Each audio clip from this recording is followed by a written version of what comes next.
Studies are showing if you vape, you do face a higher risk of serious complications if you contract COVID-19. And it's led to a Florida-based initiative to get teenagers specifically to quit vaping. The Palm Beach County Behavioral Health Coalition released these new public service announcements highlighting the dangers of vaping and substance abuse as the coronavirus rages on. Immediately, we started creating videos, PSAs, educating teens, nurses, doctors on the dangers of vaping and what they need to do because the work never stops. Now, the rate of teen vaping has gone down in the last couple of years, but the group is hoping they can eliminate it altogether.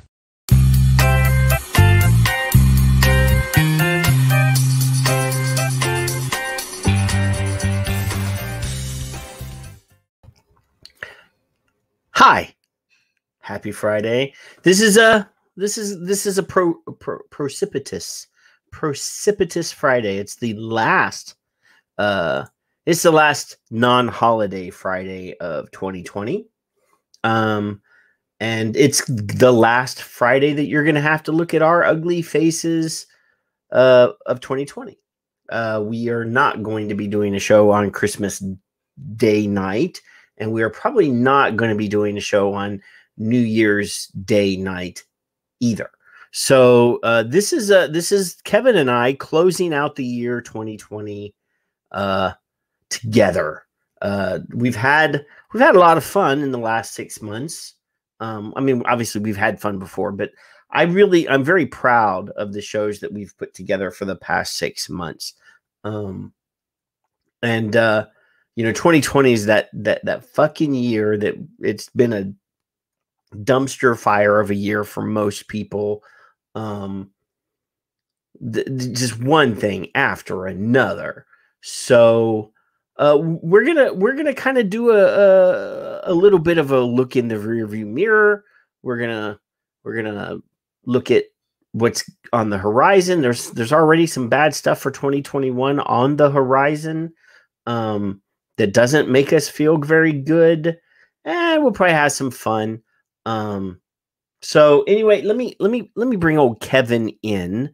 He's chomping at the bit because last Friday he wasn't here, and we had a little bit of a technical stuff going on with Bard's show last week, so we're gonna have Bard on again because the audio just was awful, and it was Wi-Fi issues and stuff. And he's in between two houses and trying to get everything settled. So once Bard gets settled, we're going to have him back on because I feel bad that we weren't able to really talk about Bard and talk about Norway and just have a good conversation because he couldn't hear half of us and we couldn't hear half of him, and it was just not so good. So let me bring Kevin in.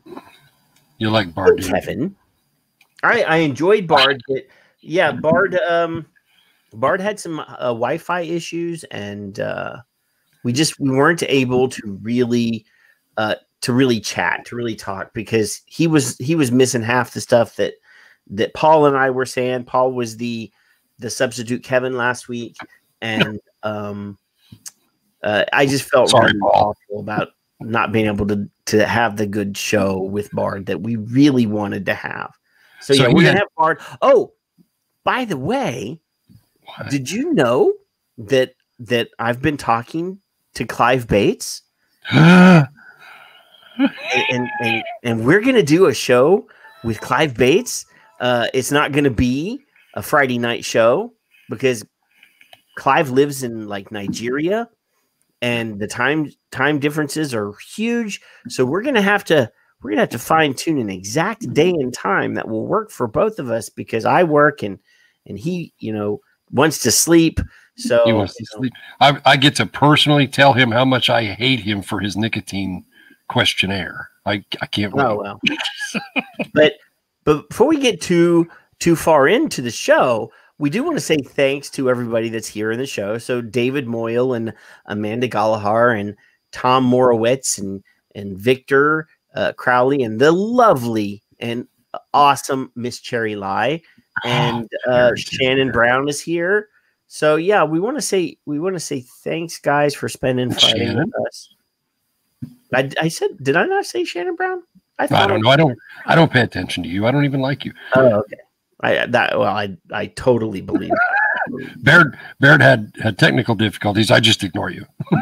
Yeah, that's true. That is absolutely true. So, what is this bullshit about Florida? What are you putting shit like that on my screen?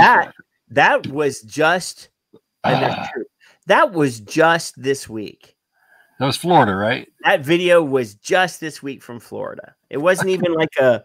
Is it getting too much sun or what? Like 6 months ago, when everybody else was making that claim that was lying about vaping and COVID,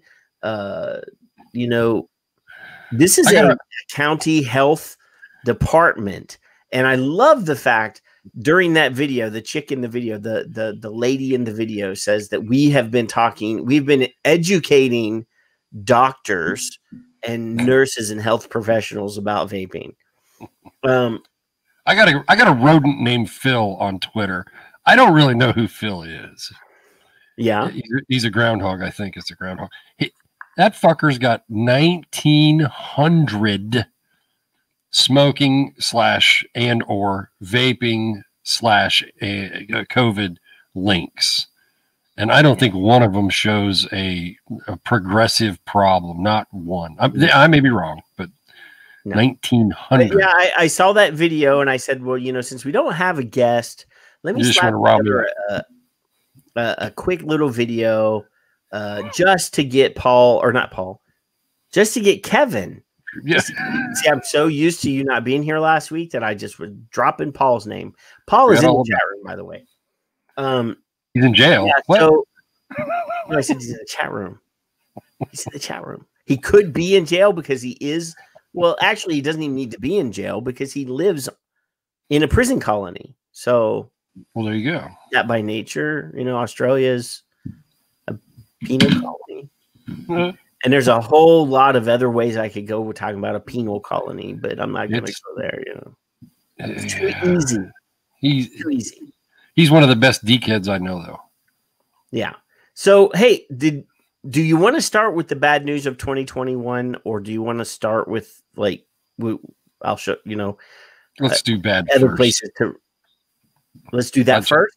I just feel bad because I'd rather go bad and then go happy. Well, they're all bad. Everything is bad. Everything is bad. So I'll mix it up. Just the other day, I did see. On my very good friend Jay Love's Facebook.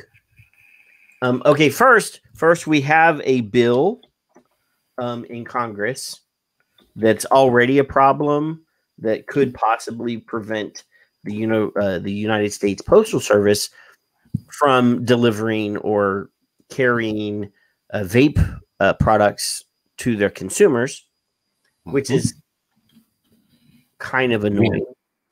Again, it's been in there before. Yes, but now it's part of the omnibus funding bill. So obviously, let me go here. There's a website that you can go to that will help you respond to your politicians and let them know that that you're not happy about this. And I don't know if anybody here is aware that there's a website, right? And a group that you can actually join. What? Really? To let people know that you're annoyed with these sorts of things. So we're going to do a quick little aside because I really feel like this is important. So here's this website. It's this is weird. It's casaa.org. And this is consumer advocates for smoke-free something, right? That's genius. Who did that? Yeah, that's a Smoke-Free Alternatives Association, right? That's what it's called. So they have this thing over here. So first, you need to join. So there's a link right here that says join. Oh yeah, I remember those people. But then they have these little tags, and this is all brand new. You realize updated. Now I need to talk to them about this cookies thing. No, I don't like cookies. They didn't ask you. I'm not even going to click on this. So you guys are going to have to look at this ugly thing down here because I don't do cookies. Keith's in the room. David's in the room. Ms. Jeffrey's in the room. Yeah, David is actually in the YouTube room. Which is, that's really nice that he's in the YouTube, because we really, I've said this kind of like as a thing that, the YouTube page is sort of an afterthought, and it was never really promoted. But if you want to do me a favor, if you haven't already, please go to the YouTube page and hit subscribe. You don't have to watch the show there, but just hit the subscription button for me, please. And you can watch the show. Kevin, we've done a lot in the last 6-8 months. We actually moved to 3 different video platforms. So we're not only on Facebook and YouTube, we're also on Twitter. Twitter's like a big deal. If they try to deplatform us, we're screwed, though, because all 3 of those places could easily deplatform us and destroy us. But, we still have the audio podcast on 40 different platforms now. We're literally everywhere. No, I did. Anthony is asking if we started on Facebook. No, we did not start on Facebook. We actually started this as an audio podcast. For about 4 years, we were on audio, and then we moved to just sort of an experiment onto the Facebooks, and then to the YouTubes, and then to the Twitter. So there's no CBDs. We don't talk about that because that's not my world. I don't give a care about if you use CBDs, but I don't advocate for that because I don't use it. I think you should have the right to use it if you want to, but that's not what I don't know shit about it. I can tell you that as a college student years ago, I smoked marijuana, and it didn't do anything for me. Literally, I did not. I had roommates that were like big potheads, and they thought it was better than everything. And they made them feel better. Didn't do nothing for me. Alcohol, on the other hand, I'm a very high functioning alcoholic. But anyway, let's get back to this, because I don't want to talk about alcoholism and CASA at the same time. Even though I have gotten drunk with Julie Washington. Never mind. So anyway, we're going to go over here to where it says get involved, because we're talking about the new language in the omnibus bill, which is not really new language. It's just a resurrection of other previous bills to ban the postal service from being able to carry vapor products.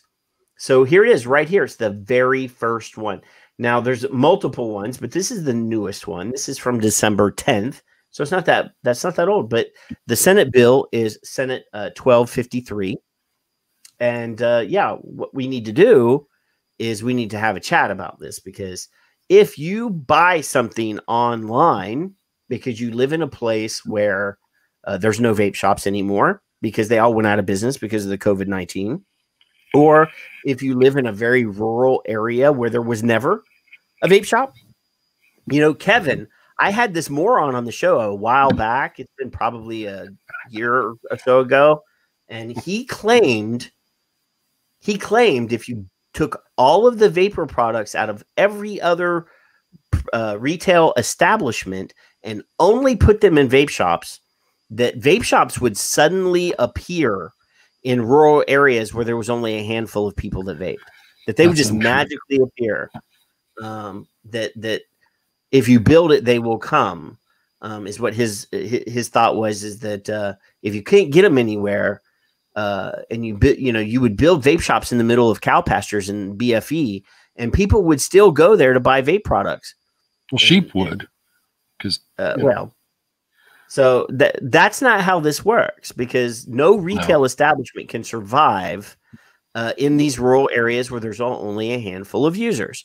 So anyway, we need this bill and this language that's in the omnibus bill to be stricken.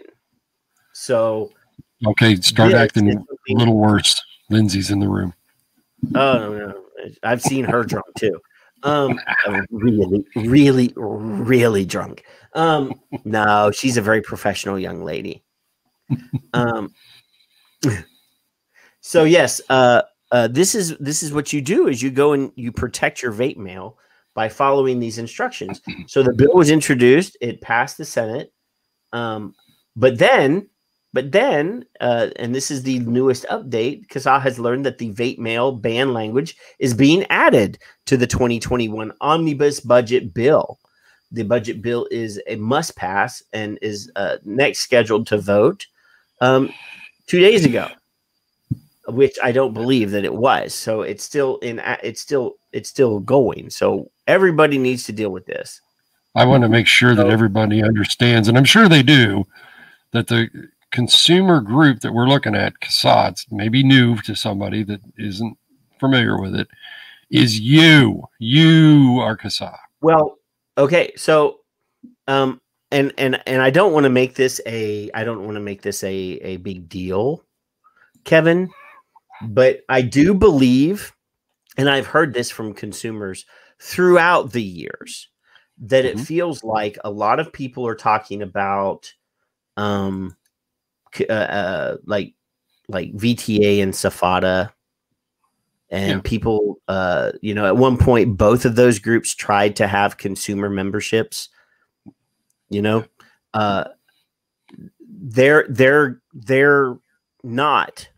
not consumers. They're industry. Correct. If you now, and I'm not flying, I think both of these groups are pretty much pointless right now, to tell you the truth. I don't think I've been impressed throughout the years with both of these organizations at one time or another. And I'm not saying anything about the people that are in them, but I believe that right now, considering I've been in this a decade, and literally I can point out the actions from one year to the next as repetitive and non-successful, except for the state groups. I'm talking about national. We have to throw that playbook away. We literally need to just start this new presidency. This is a new ball game, even though it's really going to be Obama Part 2. It's a new guy. If you look at the people that he's picking for his cabinet level positions, they do appear to be some of the same people that were in those positions before. For example, the Surgeon General, same Surgeon General as. Oh, I know that you're really happy with that choice, by the way. If I can believe that they did that, but I don't know that there's. I'm tired. Come back. I'm tired of trying to do the same things over and over again and expecting different results, right? So we talked about this last week, and you missed this. You missed this. So I proposed, and I'd already sort of proposed this in the past on the show, that we build a unit of scientists. Some of the people that have been on this show. Yep.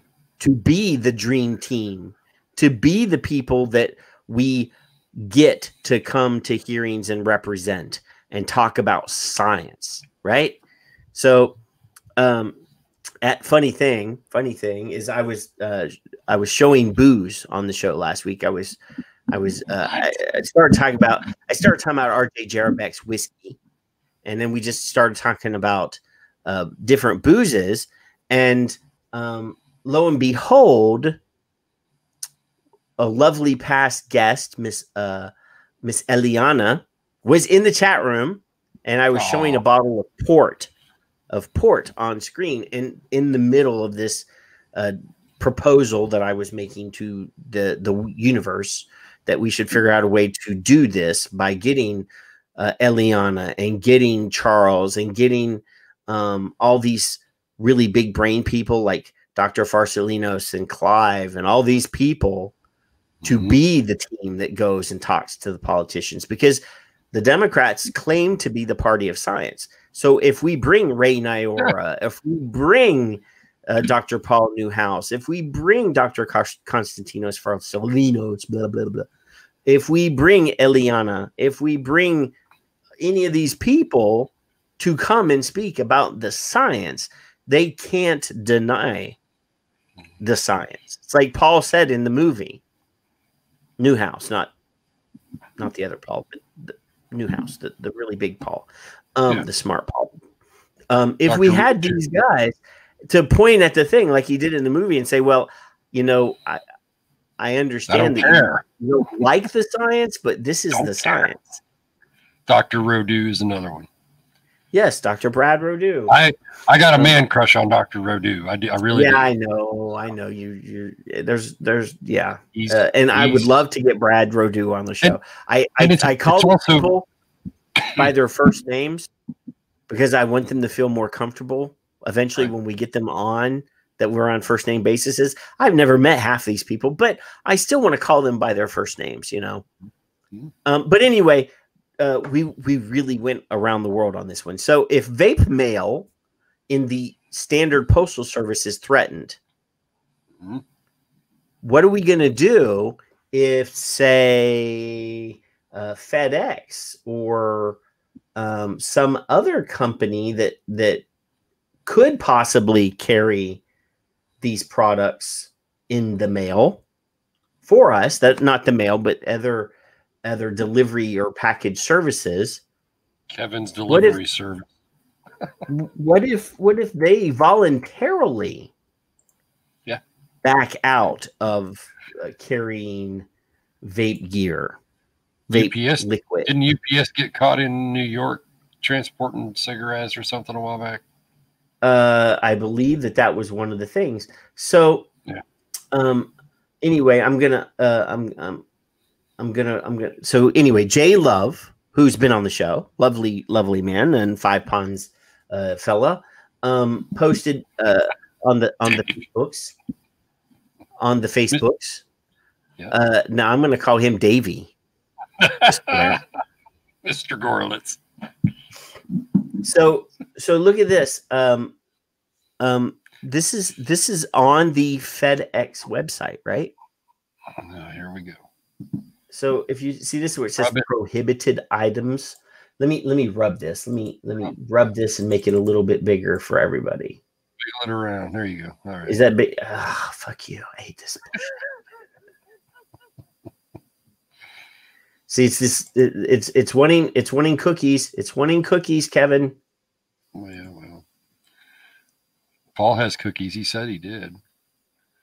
Yeah. Let me remove this for a second because I have to go back and redo it because of the damn cookies. Here we go. Híjole. We both look pretty sober, Mr. Gorlitz says. Yes, we are. I just well, Kevin's always sober because Kevin's always rich and only drinks coffee. I got to be sober so I can get the bail money ready to go to the place that I got to go to. You know. Oh yes, well, but so if you can't get your friggin' vape stuff, how are you going to get it? You're fucked. Well, you could go to all the gazillion teenagers. They got it.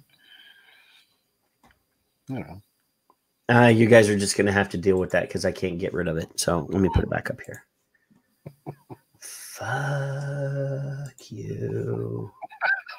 So anyway, prohibited items for shipment right here. Yep. So this is a list, right? Things. No firearms or weaponry or bump stocks or 3D printed machine designed blah blah blah manufacturing. No plants or plant materials. No pornographic or obscene material. Now that is up to that's up for deaf.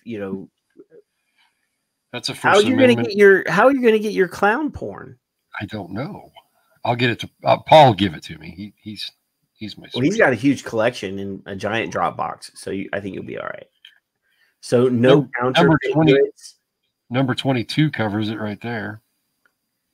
Yeah. So currently, the current see, it says tobacco and tobacco products, including but not limited to cigarettes, cigars, loose tobacco, smokeless tobacco, hookah or shisha. And 25 refers to marijuana or CBDs or THCs. So in the post that that our very good friend Jay Love shared, it specifically says that as of March 1st, I'll slap it up here. As of March 1st, FedEx Express, freight, ground, blah, blah, blah, will prohibit U.S. domestic and international shipments containing electronic cigarette devices and their component parts, liquids, and gels that can be used with the devices. So this is a proposed amendment to their currently existing prohibition on tobacco products. Yeah. So if FedEx isn't going to carry it, and if UPS is already in trouble in New York, they're probably not very far away from saying we're not going to carry it. That was a couple years ago, but yeah. Well, somebody just seized New York City just a huge multi-million-dollar shipment of vaping products because of the flavor ban. So yeah, if the government shuts down the government package delivery service, which is USPS, and if FedEx is voluntarily stopping it, which is a privately held company, or it's not privately held, it's a publicly traded company, but it's not a government entity. And if UPS, which is also a private entity or a publicly traded company and not a government situation, what the hell are we going to do? Right. Black market, period. Shannon's already got her pirate flags flying. Yeah. So Keith actually posts in the chat room that and Jay did also post an update to that as well, that FedEx was going to be attempting to work out some sort of compliance program with these companies so that they could continue to offer the service. But what I'm saying is if that doesn't work and they pull out completely, and if let's say for example, if FedEx pulls out, there's still DHL, right? DHL will carry everything. And I'll tell you what, DHL internationally is way bigger than they are here. But I can tell you this, there's no DHL here where I live in Corpus Christi, Texas. Okay. If you want to ship something, you have to go to a third-party shipper who will then put it on a DHL truck, or the DHL truck will come here from the local package store that does, multiple shippers from one location. That's going to people are just going to want to give up. And when DHL wants to deliver something to my house, everything has to be signed for. So I get enough packages on DHL that I've already submitted a blanket signature. But they'll text me, hey, I'm going to make a package delivery at your house, and refer to my signature on file. But a lot of people aren't going to go to all that trouble, especially a smoker who can easily go right to the corner store and buy a pack of cigarettes. And there ain't no, there is vapor products in the convenience store. It's not the ones that we like. So will this affect views? Will this affect Mark 10 or whatever the product is that Marlboro makes, or whatever, whoever makes it? It's not going to affect Juul.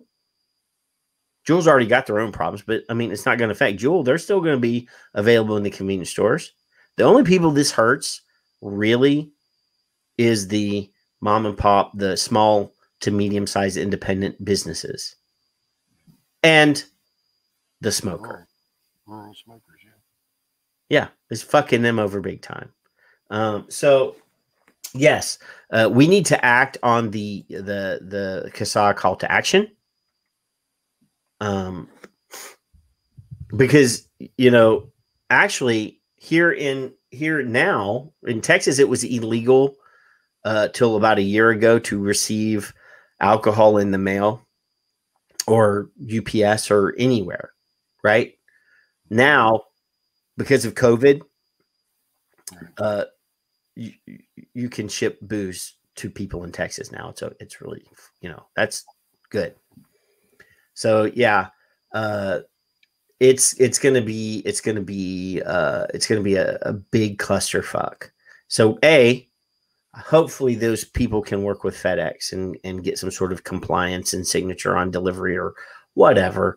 Because if this goes through on the omnibus bill, and let's be clear, pro-vaping language has been included in the last 3 or 4 omnibus bills, and we've always been negotiated out. This anti-vaping language will probably stay if we don't fucking do something. And, you know, we like to do things that are dramatic and awesome, like melting the White House phones. You know, we've attempted to do that. We've done that at least twice. But these boring calls to action where you have to actually type a letter or do something, I'll be honest with you. And, you know, we had Alex on the show, and he says they get about a 15% open. That's not even a 15% act. So when CASA sends out an email to their 180,000 members, only 15% of the people that get those emails actually open them. And then there's probably even smaller percentage of the people that open them actually act on them. Yeah. So we need to be better. We need to be better. I mean, 2021 is going to be fucking disgusting. I mean, you might as well prepare. Yep. Like, they're going to go in dry if we don't, if we don't do something. So, 2021 is bad, but hey, let's, I started going through my download folder. This is where all these videos are stored that I was talking to before the show. So I figured what we would do is just start with the oldest download and work our way up. You think that's a good plan? That's a good plan. As long as it shows where you were right at least once somewhere. Oh, well, that. So what is the what is does Kevin sound okay on the audio? He suddenly got really quiet to me for some reason. So I just want to make sure. Test 1, 2, 3. How about this? Test 1, 2, 3. That's my new toy with Lindsay. No. Well, Lindsay, I do have video of you in a bar in Austin. Do you want me to put that on? It's really entertaining. It's really entertaining. So, well, this is really. He sounds like Kevin. Okay, so I'm assuming that means that Kevin sounds okay. And David wants to know Kevin who? Kevin who? So, who's this Kevin who? David G. Model Citizen. So to give credit where credit is due, this first clip is from CBS. Is CBS the one with the big eye? Is that CBS? Yeah. Okay. So, I turned myself up a little there. Oh, there you go. That I can hear you better at least. All right. So this first video is from CBS. I hate it when it does that. So let's do this. Let's play this. Welcome back to CBS This Morning. We got a full table. We're going to get right to it. The fight against teen vaping and flavored e-cigarettes just got a $160 million boost. Bloomberg Philanthropies revealed this morning that it's funding a new program aimed at ending the epidemic. The Campaign for Tobacco-Free Kids will coordinate the push. This follows a new study that... Coordinate is actually tell people what to do. Go ahead. $160 million. We should keep a running. You know what, Kevin? Starting on January 1st.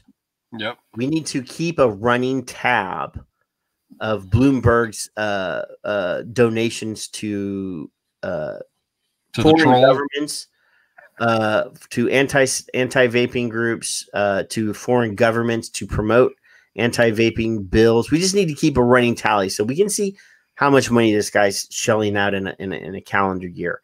And, you know, that means we're going to have to do news searches with Bloomberg and vaping every day for the next year, but we'll keep a tally. So anyway, let's keep going. It found flavor was the reason most young adults said they started using e-cigarettes. Now, do you see this right here? I already see. Yep.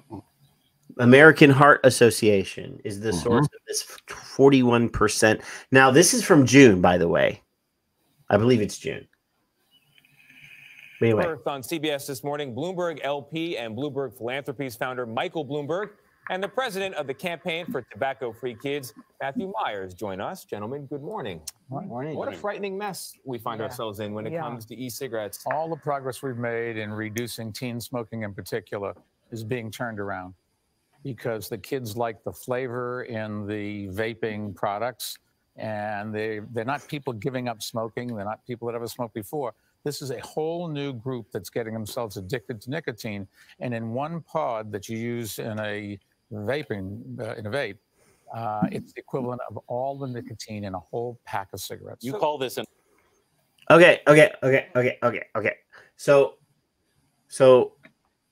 the nicotine in an electronic cigarette, and I'm assuming that that's a pod.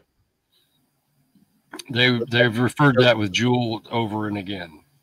One Juul pod. One Juul pod, allegedly. Okay, but it's equivalent to a pack of cigarettes. Okay. All right, let me. They're not wrong. No. But they're just wording it wrong. These people are assuming that a kid's going to sit down and vape an entire Juul pod in one sitting. Yes, that's the accusation, right? Or that an adult that uses that is going to use that all. It's like one serving. Henage is in the room. Hey, Henage. They're going to vape an entire pod. Well, that's what I do with this. It takes me like 6 minutes to get through the whole thing. I've never used a Juul, but there's people in the chat room that I'm sure have used one. How long does a pod last? Lindsay just said Pave Kids claim to do 3 or 4 in a day. No. She quoted somebody who I don't believe is a credible source. So I'm ignoring that comment. I'm talking about a realistic person that used this product. So Lindsay says that one pod will last 2 to 3 days for her. So if that's the same amount of nicotine that's in a pack of cigarettes, so that's less than a pack a day. That's pretty good. That means that you're getting, that one pack that you used to smoke 1 a day or 2 a day. I used to smoke 2 packs a day. And I'm sure, Kevin, when you started smoking when you were 4, that you were smoking 4 packs a day. I was up to 2 and 3 sometimes. I have 2 credible people in the chat room, Henage and Yolanda. Both are scientists or smart people, at least. Both of them claim 1 pack or 1 pod a day. So why is that a frightening thing? See, after wording. Bloomberg goes on and says, "Oh, that's as much nicotine. It's a little tiny thing. It's this small." the little pod, that's a whole pack of cigarettes of nicotine, but that lasts you an entire day, or in Hamish's or Lindsay's mind, 2 to 3 days. It replaced a pack of cigarettes a day in a lot less harmful form. Okay, so I don't get it. I mean, if people would use some fucking common sense, right? This is, but okay. An op-ed, an urgent health crisis, and say tobacco companies are behind it. Oh, there's no question about that. They're advertising to kids. They run these enormous ads every day in the paper saying, we'll help you stop smoking. But they've never released any evidence whatsoever that it does anything. Okay.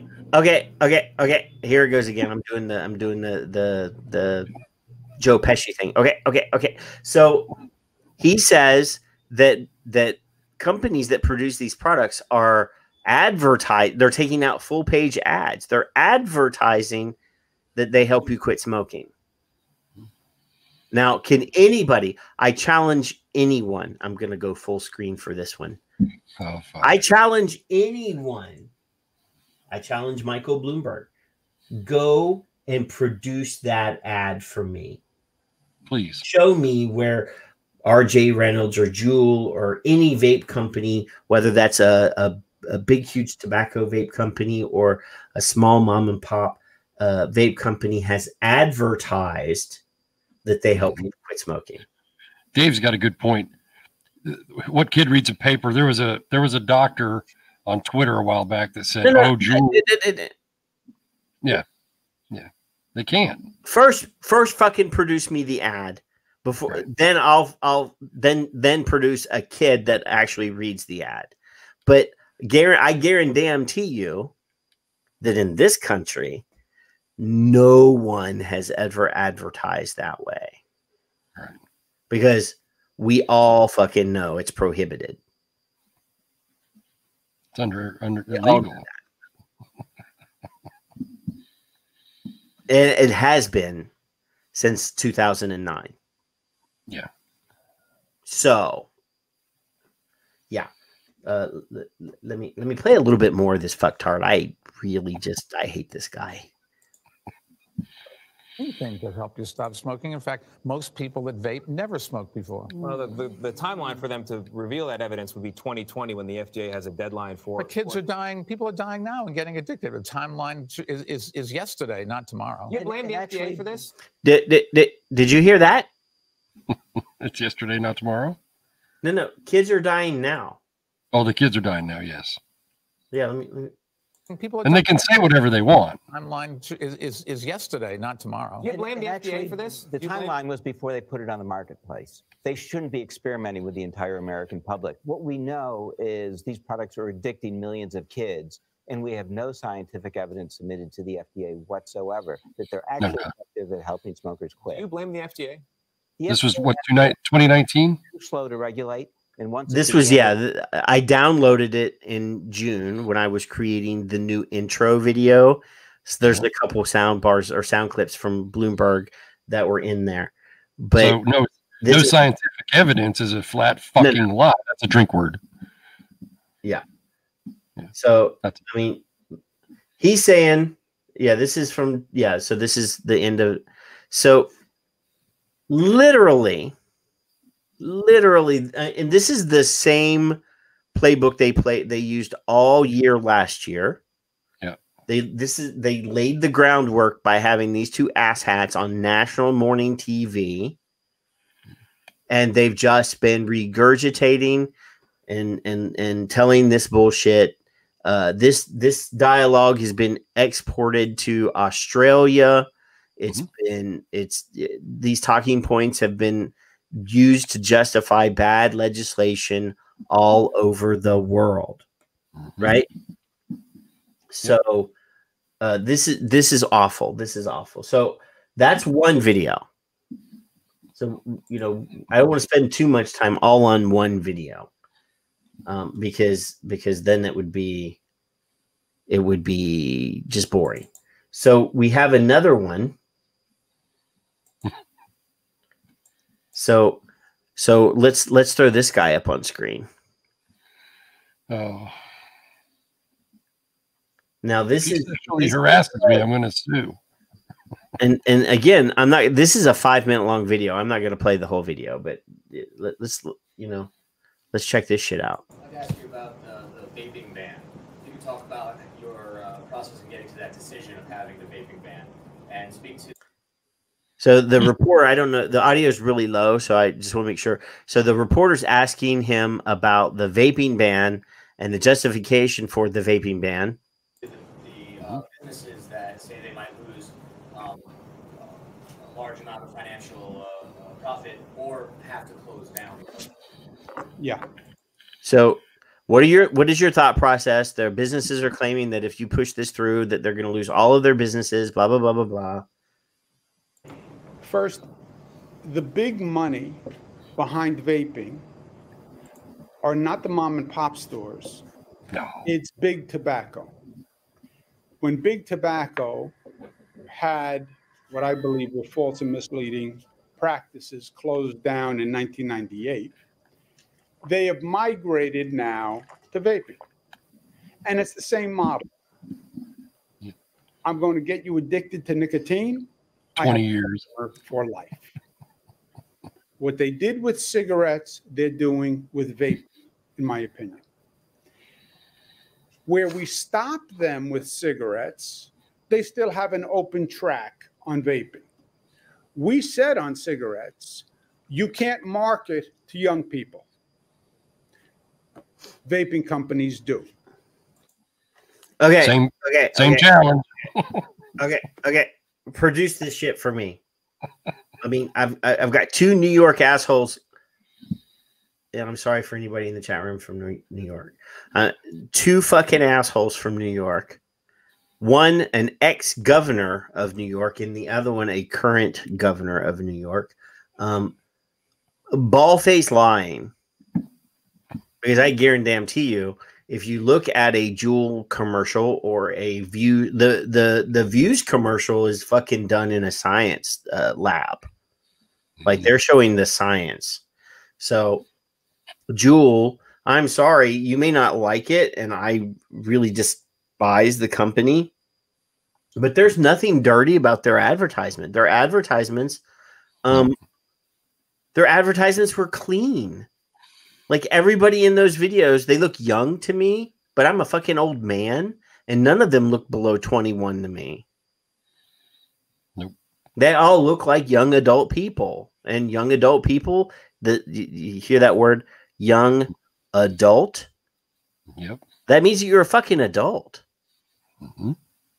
So produce for me an advertisement by one of these asshat companies that can afford national advertisement that they are advertising for kids. Now, Produce to me one human being who's overdosed on labels. We can debate labels. I don't disagree that there was. I haven't seen that much questionable branding in vaping for about a year or year and a half, maybe. Everything that I've seen recently has been pretty tame. You know, I don't see any cartoon characters anymore, but I also haven't been in a vape shop this year because of the COVID, and I started making my own stuff anyway. That is not an excuse, though. I defend the vape shops because that's where the conversions happen. So anyway, let's listen to this liar some more. We said, federal government 2009, you can't have flavored cigarettes because they attract young people. You can only have tobacco and menthol. We said that legally. Vaping. And let me be clear. I as a young adult, when Camel had their filtered or their flavored cigarettes, I did use those. I was an adult. So did my underage children. How did they get them? They're illegal. Did you buy them? No, I didn't buy them. No. They actually had like an orange cigarette that was in they came in little tins. You remember those? Oh, I didn't see those. Oh, they were cool. They came in. It was a flat tin and it held 20 cigarettes. Those were not gross, Lindsay. They were good. Lindsay's falling down my list of respectable people. They come up with all sorts of flavors: bubble gum, cotton candy, Captain Crunch, Scooby Doo.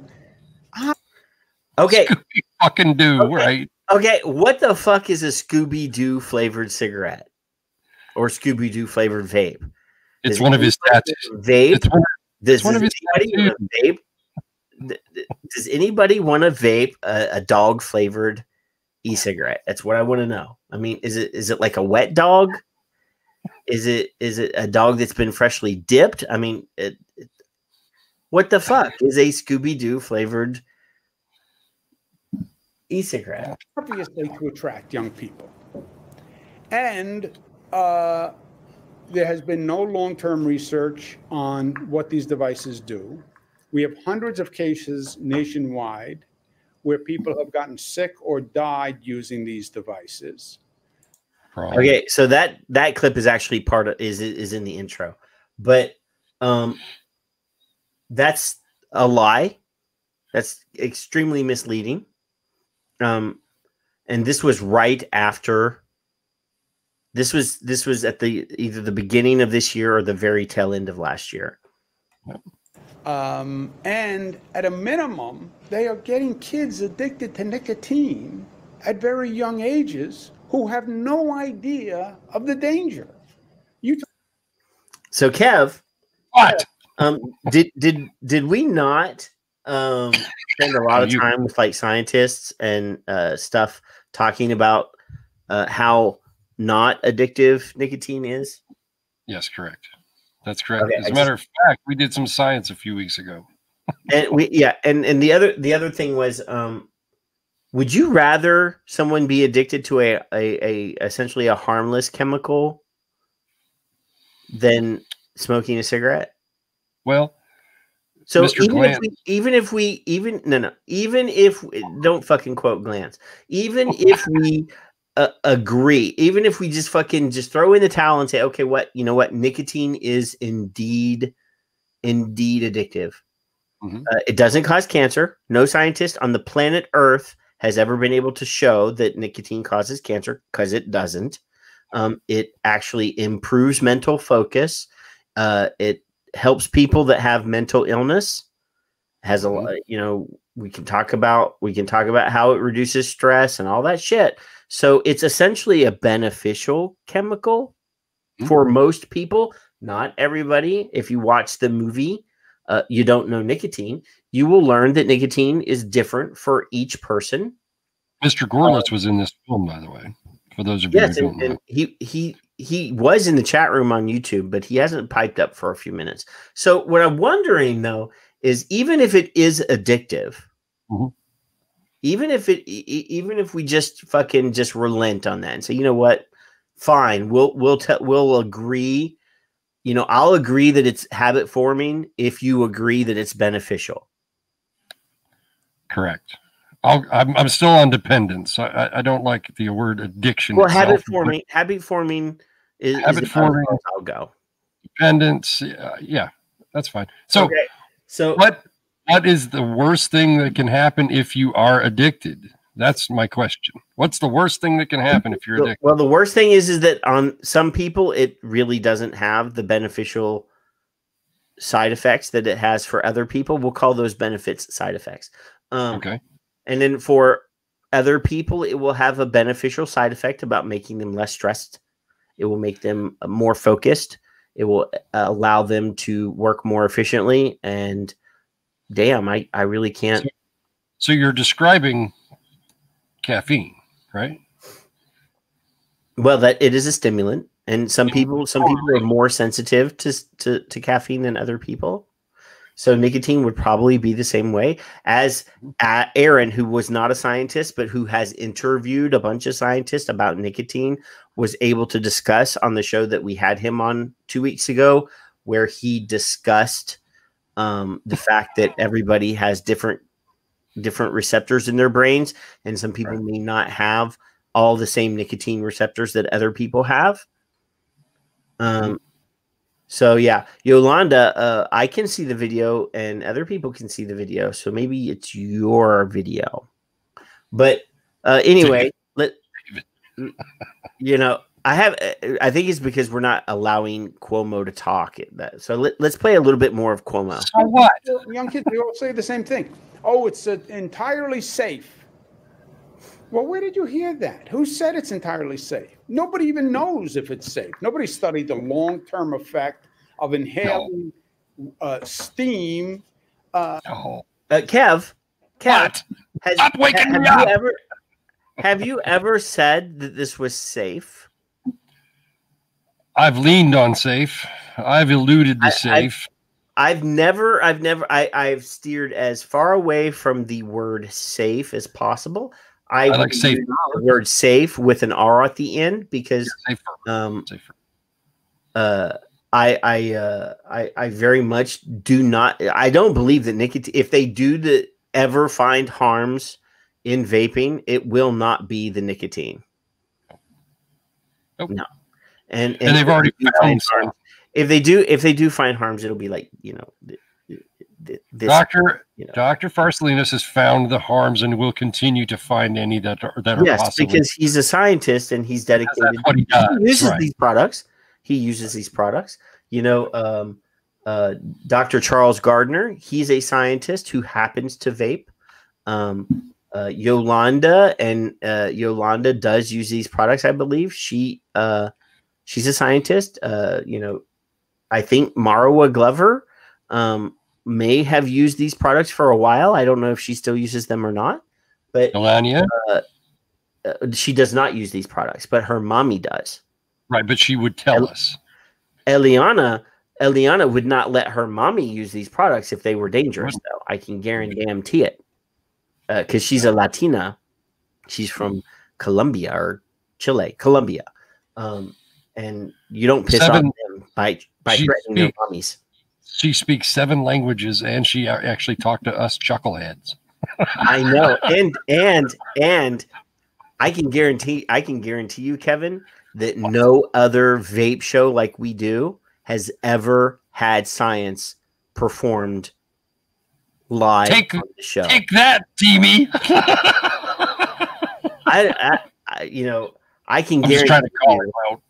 I can guarantee you that as awesome as Grim Green shows are, and as awesome as Tiny Lipped Suck My Mod guy is, and as awesome as Demetrius and Legion Vapes and all these guys are, none of them have ever had science conducted live on the show by a scientist. Not by a scientist. They've displayed science. Even like fancy schmancy Regwatch, who we've had on the show, has ever had a scientist on the show doing science on the show. So don't even say that name in this chat room, troop, or I will temporarily boot you. So anyway. Oh wait. Okay. So didn't Phil have the Will Webb? I love the Red Green show, and they used to play that on PBS here like Saturday nights when I was younger. I don't know that it's still on, at least not here, but it was hilarious Canadian humor.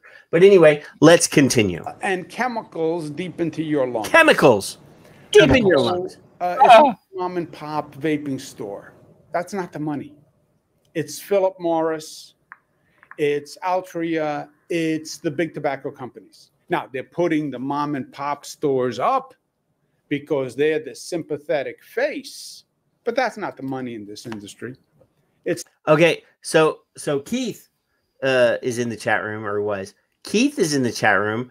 Keith, has Big Tobacco ever have they ever came to you and said, would you please fight for your business to make us look good? Because that's what this ass hat's just saying. This says that you're just the sympathetic face, that really you're working for Big Tobacco. That's what this motherfucker just said. That's what Keith is. I can't listen anymore to this moron. Cool. I don't like him. So here's another video clip. This is all going to be video clips to make Kevin mad. This is just so holiday festive.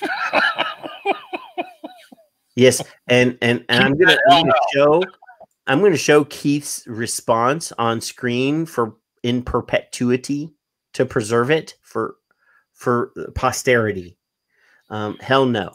So I don't believe that Big Tobacco is going around to these state vape groups saying, please, please, please defend your business and look very sympathetic so that we can tag along on your defense. I don't believe that that's ever happened.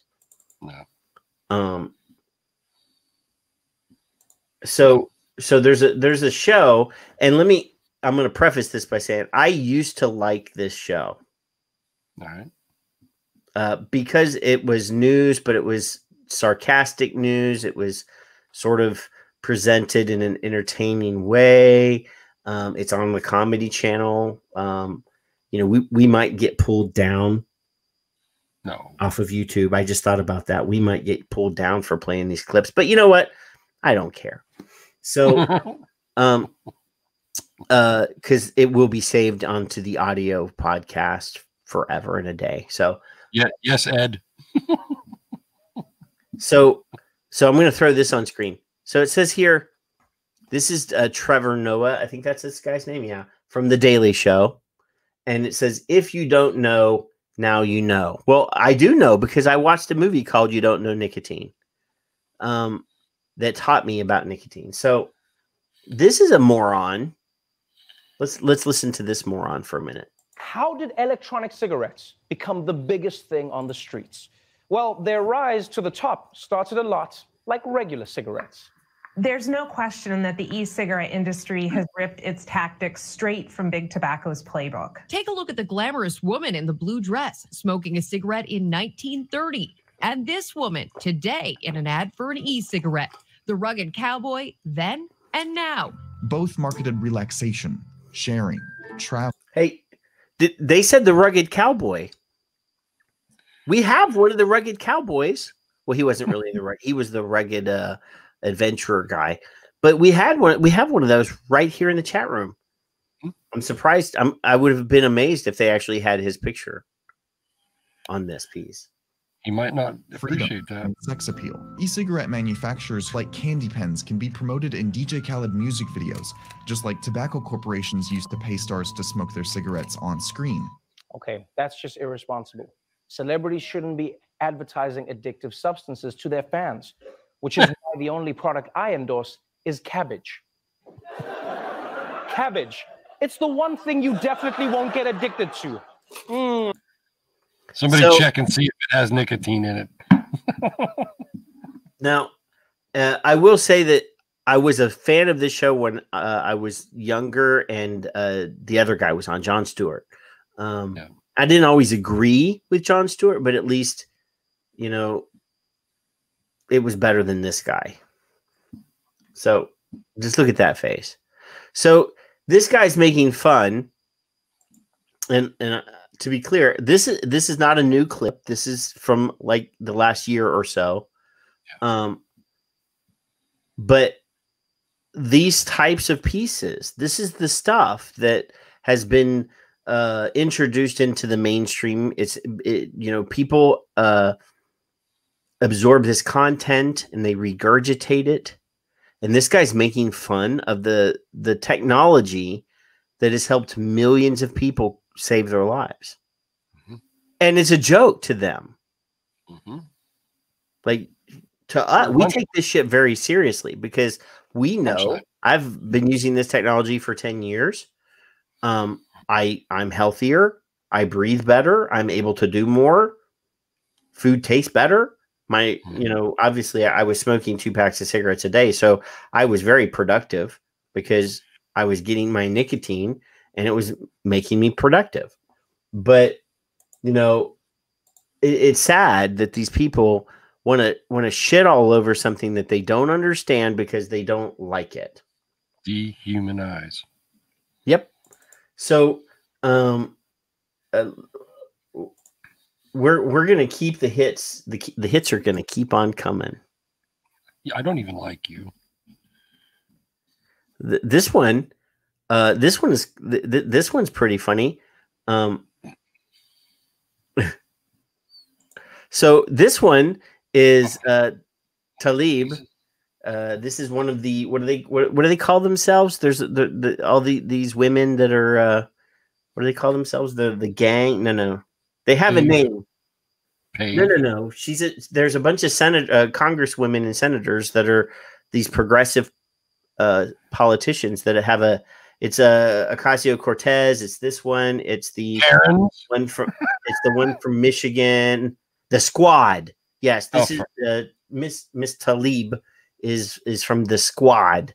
And I want you to listen to this, Kevin. Let me make sure that the volume is up. Okay. No, Will, let's not get ugly. The Karen Squad. I hope e-cigarette users are aware of this fact and are not waiting for government to declare this kind of a national crisis right now, right? That we already know from just as mere hospitalization cases like in your daughter's case and so forth, that it's unsafe. We've heard today vaping exposes users to harmful chemicals and so forth. You know, I go in to speak to kids all the time. You know, do the second grade and third grade reading class. They always ask, well, what do you do, you know? And I tell them I work at the Capitol, and I show them the picture and tell them where it is geography-wise. And then I tell them, you know, when I was your age, I used to go to restaurants with my parents, and they say, you know, right now you go, and they say, how many people in your group? When I was little, they said non-smoking or smoking section. And the kids are like, what?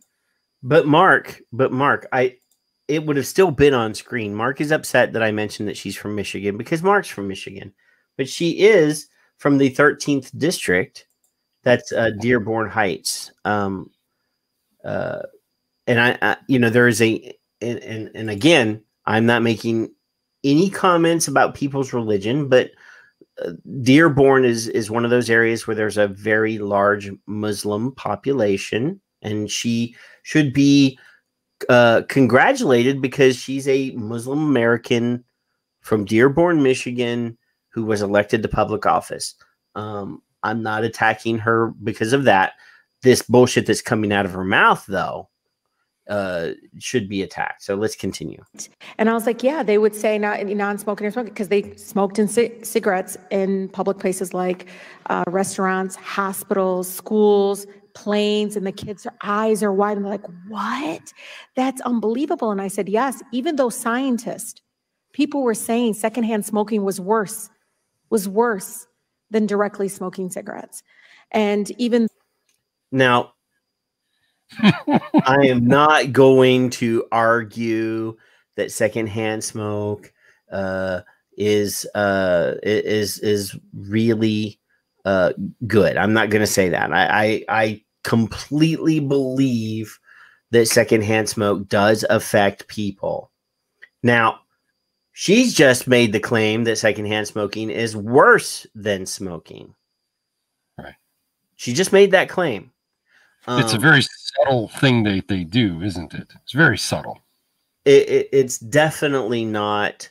I mean, she's fucking swinging a baseball bat is what she's doing. This is David said the perfect words. I love political theater. That is exactly what this is. It's a microphone, and an audience. This is disgusting. But let's finish. Though health experts and others were coming forward, you had big industry, corporate greed, misleading information out there to the public, what the real impact was on health. And so it's so important that you all continue to speak truth about this because the long-term effects is very dangerous, especially because they have been targeted towards youth. And then, you know, Ms. Porter, I was reading because I want to know more about you and your beliefs, and I respect that. We all have different beliefs, but you call yourself a converted conservative and reformed Marxist. Are you a conspiracy theorist? I think my politics are entirely irrelevant to this hearing. Oh, okay. Why were you winking at one of my colleagues on the other side of the aisle? You winked. Because I know Glenn Grothman. Oh, that's what, so the winking, did he? He introduced me. Oh, he's a friend of mine. Okay, understand. I didn't know what the winking was because I thought maybe there was something like a conspiracy thing going on there. I didn't know. You think there's a conspiracy in this hearing, ma'am? No. Now, this young lady, Miss Potter, gave some rockin' fucking testimony last year during this hearing. Amazing testimony. And this Talib woman decided to try to discredit her because Miss Porter is she has a radio talk show, I believe, or something. She's somebody that I know. I can't remember. She has a different professional name or something, but calling her a conspiracy theorist, trying to discredit her, trying to make her look ridiculous by calling her a conspiracy theorist and what did she say? A reformed conservative. This is, this woman is just awful. I actually think people are speaking truth here, and you can provide information. May I address the truth? No. Well, the truth to you is very different for the majority of people in this room who do. Okay, so the fucking truth is the fucking truth. That's called gaslighting. I mean, using that argument, the truth is different for other people in the room. That's opinion. That's your opinion. That's opinion. That's a fucking opinion. That's not truth. This is exactly why I don't want to sit down in front of anybody in a courtroom, because I'd say, fuck you, you're not listening. And she it's awful. It's awful. I have 2 copies of this video. I already played this one. Okay. Oh, Kevin. What? I'm trying to sleep. What do you want? This one. Did I tell you I got this Chroma Z thing? Yes. Yeah, I've upgraded thanks to Phil. And not to do a product promotion in the middle of the show, because we are not sponsored by Anakin. No. They I had to buy this, so we're not making any money off of this. How do you enjoy that product? Or is it helpful? What do you think about that for smokers? I just like the other one. It's directed at the other one, but what do you think? I love the hand feel. This feels it's not too heavy. It's not too big. It's not too heavy. The firing button is convenient. You can hold it in your hand every possible way, and it works. It's better than my Nord or Nork. I'm really happy with the fact that there's a lot of the stuff coming out that is designed specifically to help smokers, like I think it's called the Anakin filter EQ or something. That's not available in the United States, but if you look at Demetrius's Facebook, you'll see it. He's selling it in his shop in Greece. I think people actually suggested that Demetrius had moved over to a heat not burn product because the way it looks, and we're attacking him. What if he did? Who gives a shit? On Facebook, because it looks a little bit like a heat not burn cigarette product. Stop fucking with people. I swear to God, you people are so fucking stupid. Jesus Christ. You know why I mention this? Because a lot of times, and not tonight, but a lot of times people say, what's Kevin vaping? What is that? You need to upgrade, blah, blah, whatever. That's fine. Yeah. I'm an old man and I don't give a shit. And I just want something that's reliable and it works and it tastes good to me. I don't give a fuck what you're smoking, vaping. I don't care. So this one is I actually do care what somebody is vaping or smoking. You said the word smoking. I do care. So yeah. So Victor is ordering his EQ filter from France, and he likes it. There's a couple products that I'm really excited for. I just right now I can't afford to go and I really want to try the new Evolve thing because it's designed to hit harder the harder you suck on it. Okay. Like a cigarette did. Okay. I really want to try that, but it's like $100, and I don't have an extra $100 just laying around right now. So I do want to get one eventually, though. Those things look like, I mean, I just want to feel it because they're saying that the nicotine hits more efficiently, that people can tell that the nicotine is in their body differently. And I really want to try that. Okay. But anyway. What is this next? Yes. Will doesn't like, Will's, confused when I say that it hits harder the harder you suck, but that's true. So, Kev, this guy's a lame duck. Like his replacement has already been named. But let's revisit Jerry. Jesus Christ. Let's revisit Jerry.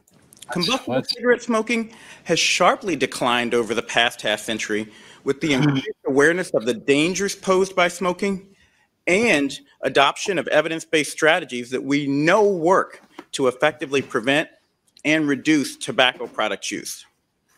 But in recent years, the tobacco product landscape has evolved to include a diverse array of new products, including electronic products such as e-cigarettes, products that are easily concealed that most parents would not even recognize as a device that their young people could use. Now, look at him staring at that. No, I'm pleading the fifth. Fuck him, and I'm pleading the fifth. Look at him. Look at him. First, he says that nicotine, that these products have evolved to include electronic cigarettes. So evolution connotates advancement. It means improvement. And he did, he should have included the fact that, yes, that the tobacco industry has evolved to produce a product that doesn't kill people. Don't confuse him. I mean, the ultimate goal is to eventually make a version of this product that doesn't kill people. And guess what? We did that. Is this the one where he does his own quote where he just learned something? Because I don't want to spoil that. No. That's not this one. Okay, so this is the fucking guy that just read his own report that he didn't write and learned that quitting smoking can increase your life by 10 years, as much as 10 years. So, yeah. And we had a scientist, doctor dude, that came on the show that said, if depending on when you quit smoking, that your lungs would eventually recover like you had never smoked before. We had a guy on the show that was a doctor. Yeah. That said that, right? Okay. No. That nicotine exposure during adolescence can uniquely harm the developing adolescent brain. So you started when you were like 4, right? 9. Okay, 9. I'm completely. I'm trying to throw in some drink words. 9. I was 9. 9, and so is that considered adolescent? No, is 9 adolescent? So therefore, if you started before adolescence, then I'm immune. I was immune. There we go. Impacting learning, memory, and attention. We know. Okay, so we damn well know we had scientists on You Don't Know Nicotine, yes, and we've had scientists on the show that testified and stated during their interview that nicotine has proven to be a cognitive enhancer. Truth Initiative has that on their website if anybody wants that link. And this moron just said that it makes you it affects your concentration and focus in a negative way. I respectfully, I request that you address him as the moron. I said this moron. Come on. Know that exposure during this critical brain period can lead to further addictions. And we know that further addictions? Not personally, no. Notion that e-cigarette aerosol is harmless water vapor, something even my 14-year-old son thought was true, is a myth. Although e-cigs generally contain fewer toxicants than combustible tobacco products, they can expose users to harmful chemicals in addition to nicotine. Less harm does not mean harm less. Studies show youth, like my son, have no clue what's in these products most of the time. And shockingly, okay, Kev, I gotta ask you a question. So, you drink soft drinks? I do, once in a while, not very often. Do you know everything that's in those soft drinks? Oh hell no. I don't even look. Don't even care. Do you eat ketchup with your fries? Yeah. So do you know everything that's in ketchup? I know nicotine's in tomatoes. I wasn't going there. But I'm just saying, no, we put a lot of products into our bodies, and we don't even know. Trust that. We trust authorities. No, I trust the company that's making the product to know what's in it and to probably want their consumers to keep purchasing it. So they're not going to put something in there that's going to reduce the number of people that use the product, right? I mean, that's how you do business. You provide a safe product, a good product, hoping that people will continue to use it. Safer. And nobody, I don't care who you are, nobody reads the fucking contents of every product that they put into their body. I know corn syrup is probably the main ingredient in ketchup, and I know that's probably not the safest thing in the world, but whatever. Yeah, I'm sure there's stuff. I'm sure there's stuff in there. But let's listen to the rest of this douchebag. There's only 25 more seconds. At least to me as a parent, a third of youth who've ever used e-cigarettes have used marijuana in them. Yet 2 years. Okay, did you ask what they tried first? Did they try marijuana before they tried vaping? Is marijuana the gateway to vaping, or is vaping the gateway to marijuana? According to the moron, 1/3 of the kids that are vaping marijuana. That's his quote, not mine. My ancestor sounded the alarm bells. E-cigarette use has skyrocketed. Okay, so he just blamed Vivek. He said after my predecessor, set off the alarm. The pre-moron, right? Yeah. So it's all Vivek's fault. I'm gonna keep this, and I'm gonna tweet at Vivek. I'm gonna cut this, and I'm gonna say, this moron threw you under the bus, Vivek. Oh my God. So much so today that I am officially declaring e-cigarette use among youth an epidemic in the United States. Absolutely. Why not? Officially, this guy that has no authority to do anything has announced. What was the name before this one? Tamik, whatever her name was. Who? She said it was a national crisis. This one's saying it's an epidemic. Oh, the interim that was there before him. I can't remember what her name is either. Hey, Kev. Oh, for Christ's sake. Kev. What? You know what? Let's here. Hamish, it's a very, very close race.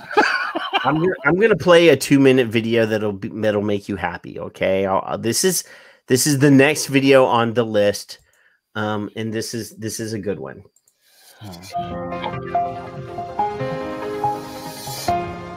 I think that very few countries have gotten this right. And I think that the appalling thing, just from a U.S.-centric standpoint, is that we're exporting a whole lot of really bad and dangerous rhetoric, bad research, and unfortunately, it's being picked up and amplified in other countries, which is really... This young lady has been on our show as well. I have had the opportunity not only to hug this young lady, I've admired her for quite some time. Actually, in a moment, I'll go to my Facebook and show you a picture of me and her hugging and drinking together. I don't even like you. I have had numerous late night IHOP breakfasts with her. Distressing to hear something like, yeah, Mexico is going to follow the U.S. I'm like, no, don't. It's also disheartening to hear that there are countries in Africa where the rate of smoking is actually going up when the rest of the world, we're generally seeing reductions. But the most disheartening thing is still the anti-choice rhetoric, the desire to enforce this quit or die mentality and refuse to allow individuals to reduce their risk unless they're willing to give up everything. And, that seems to just be prevalent. A lot of people don't understand that there is a genuine consumer movement associated with this. It's not manufactured. It's not an industry front. It is very genuine and passionate.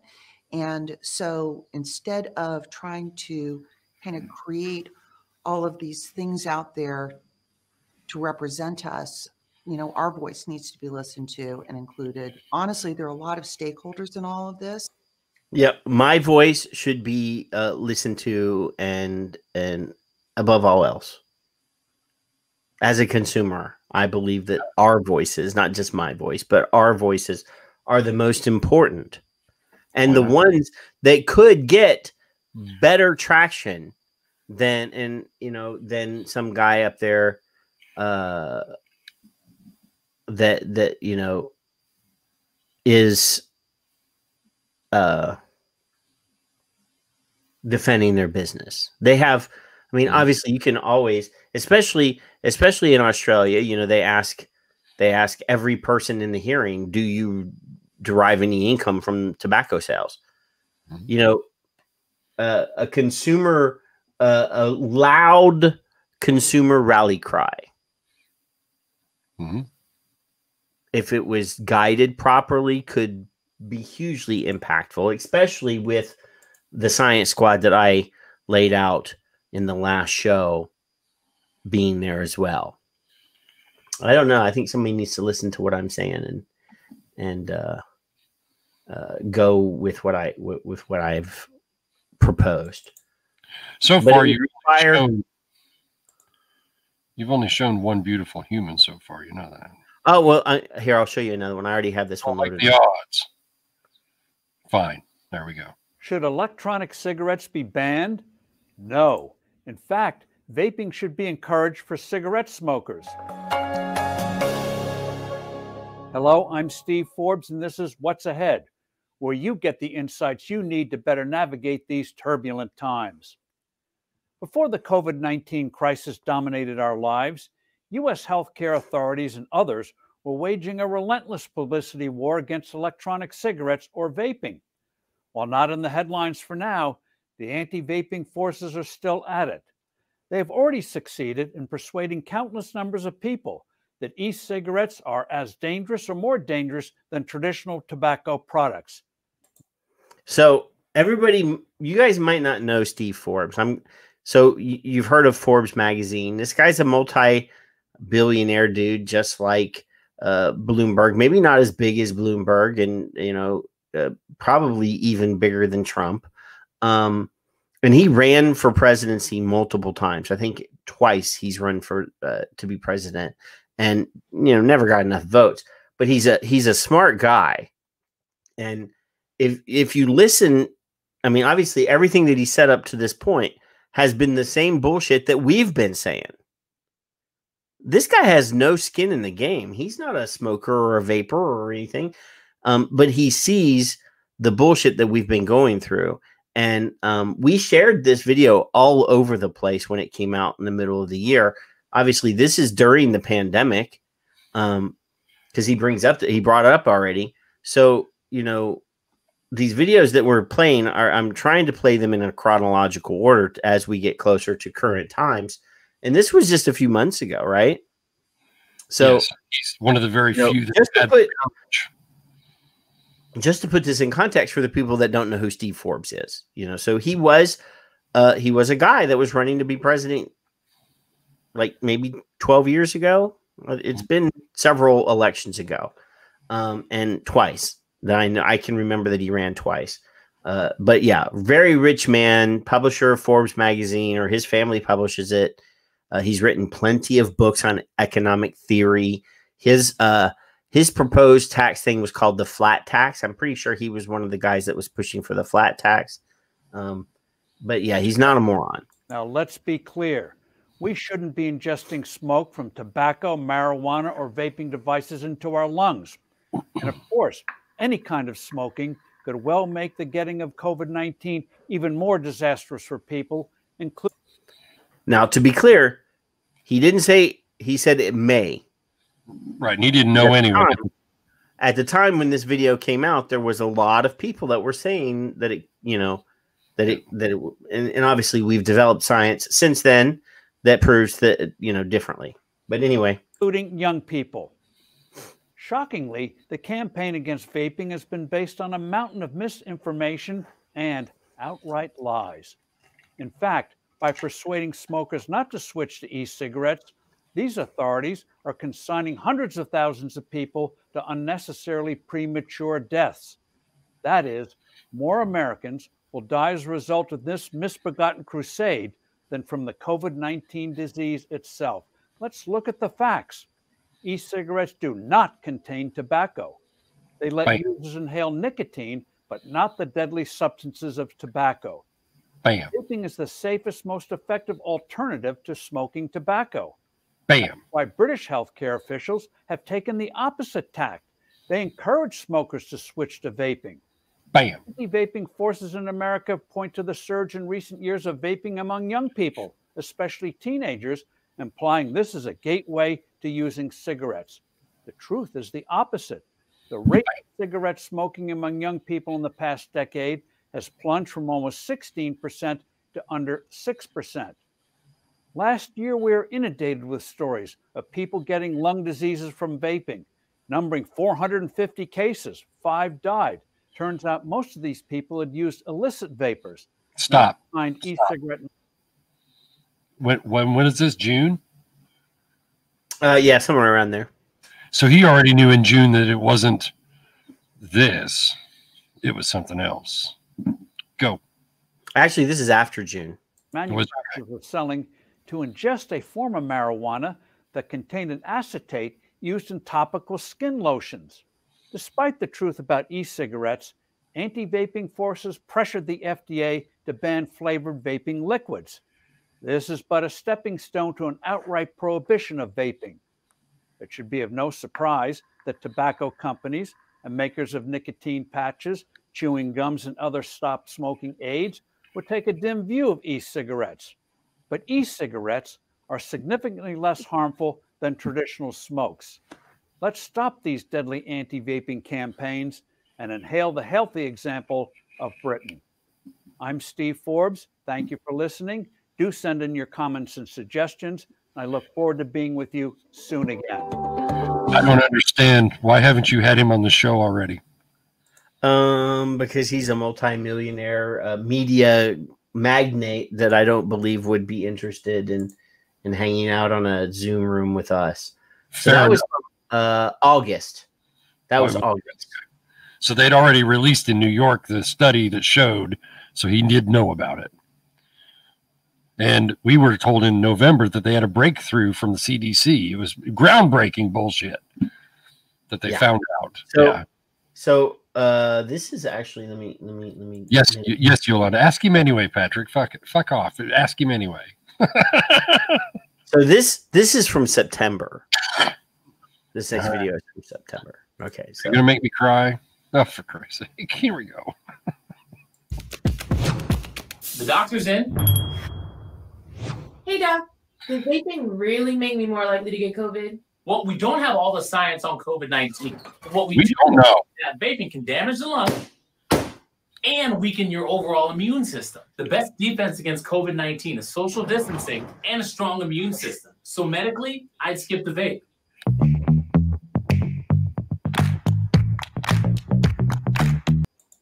What does that tell a young person, Patrick? What does that say? That vaping can damage the lungs and pop your lungs like a balloon. Did you see Bill's comment? Yeah. Why are you not in love? Yeah. I don't even want to. I'm not going to get into that conversation at all right now. Why is that? That? Why has Mr. Forbes' testimony not been played in court? Why not? I'm a consumer, but here's what I want to say. This is what I want to say right there. He said it for me. Yeah. Let's see. What is this one?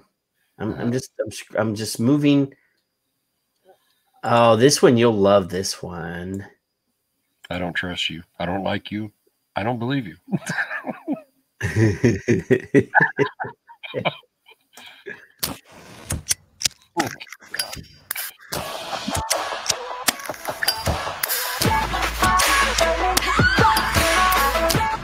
Must you really smoke? I love it so very much.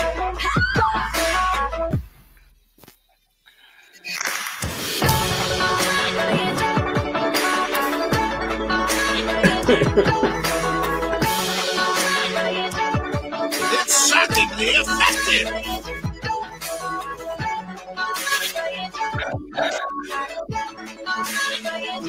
That sucks.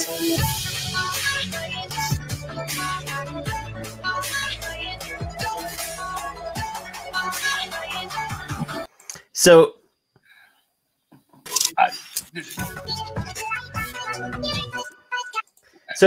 Kevin, you started smoking when you were like 3, right? Yeah. And that was before the invention of the television, because you're that old. Well, I had Dad next to me. He was smoking. He was a good dad, and I wanted to be just like Dad. Go ahead.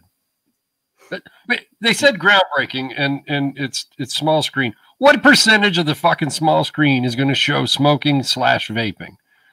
1/10 of 1% of the day. It's a very tiny amount of shows. I mean, I understand. They have this thing called standards and practices that the networks use, and standards and practices actually prevent a lot of these programs from showing that imagery. So, obviously, yes, Peaky Blinders is full of smoking, but Peaky Blinders takes place in like the 1920s in, London and the UK in like the 1920s. And, the Irish mobster guys that were in London probably in real life smoked like fucking chimneys. Patrick, there are people who want to erase that. There are people who do not want Churchill smoking a fucking cigar in a periodic episode or movie or film or whatever. They didn't want him smoking a fucking cigar. They didn't want the image of him smoking a fucking cigar. Come on. Now, yes, Peaky Blinders is a period piece. And, I just said that just a few seconds ago. It takes place in the 1920s, and people in the 1920s smoked. Yeah. Yeah. So.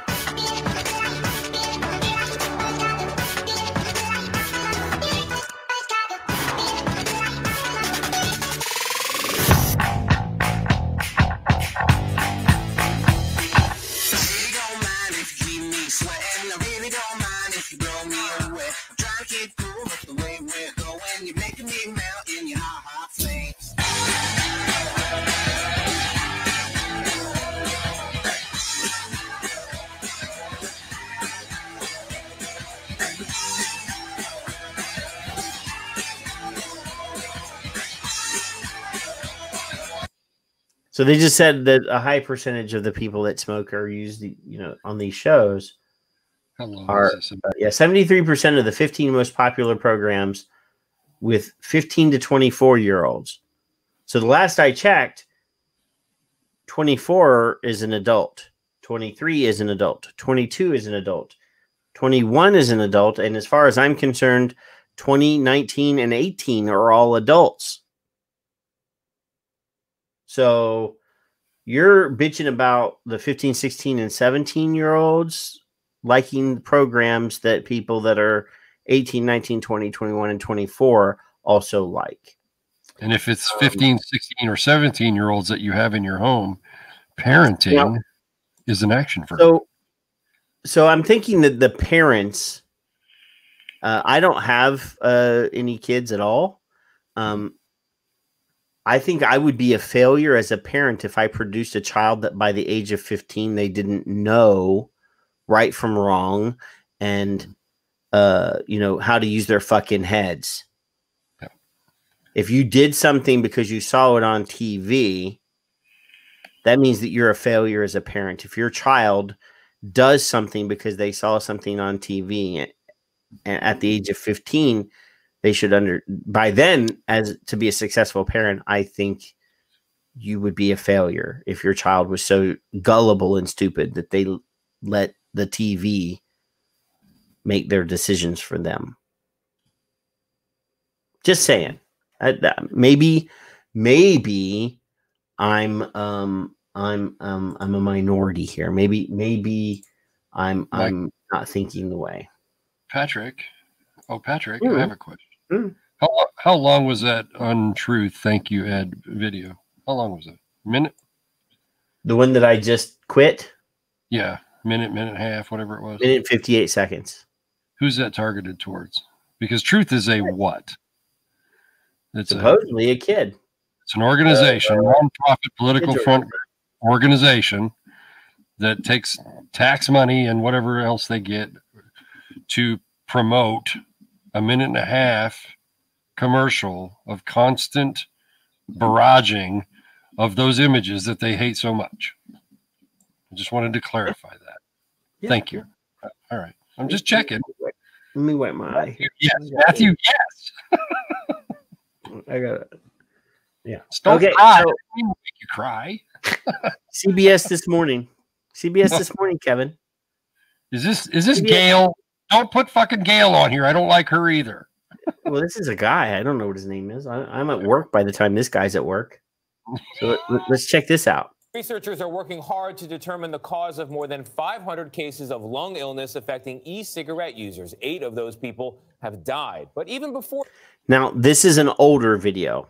this outbreak, e-cigarettes had divided the medical community. The Look American who's sponsoring. Association says bluntly, So this Look is at the this is the reason. Yeah, this is the American Lung Association. They say e-cigarettes are not safe. Look at the one on the right. Cancer Society says likely to be significantly less harmful for adults than smoking regular cigarettes. That was one of the reasons why I wanted to show this video.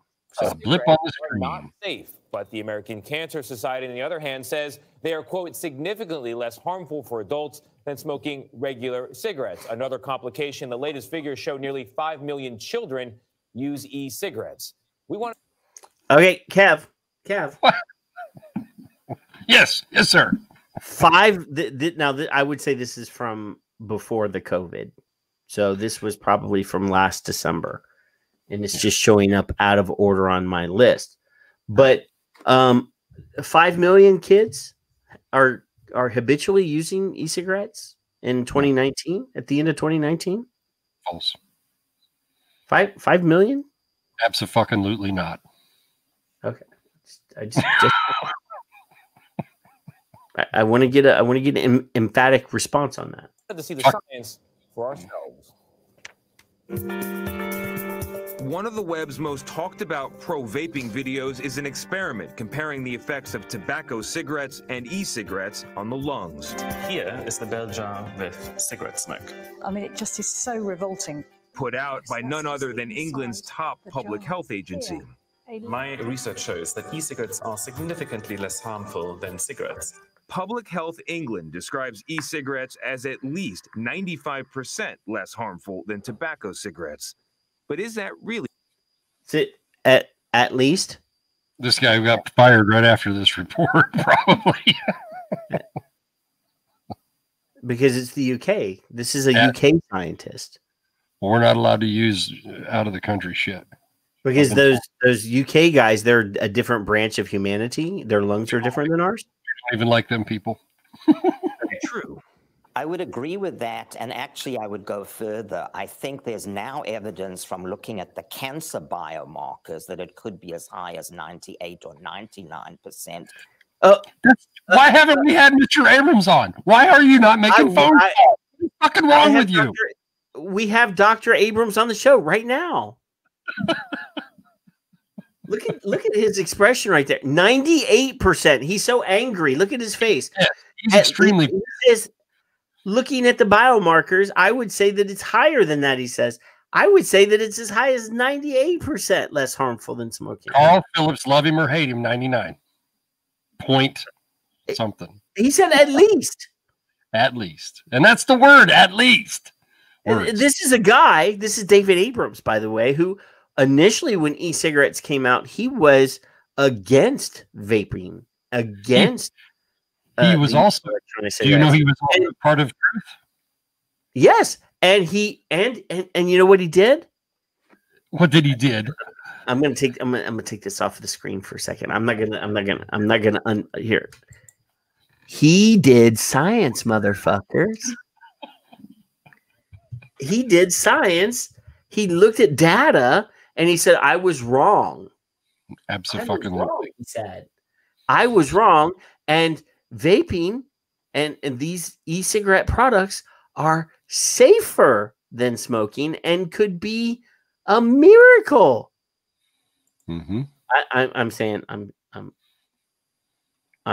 the miracle part, but you know, I assume that he would agree. But anyway, let's keep going. For cancer. David Abrams is a professor at New York University.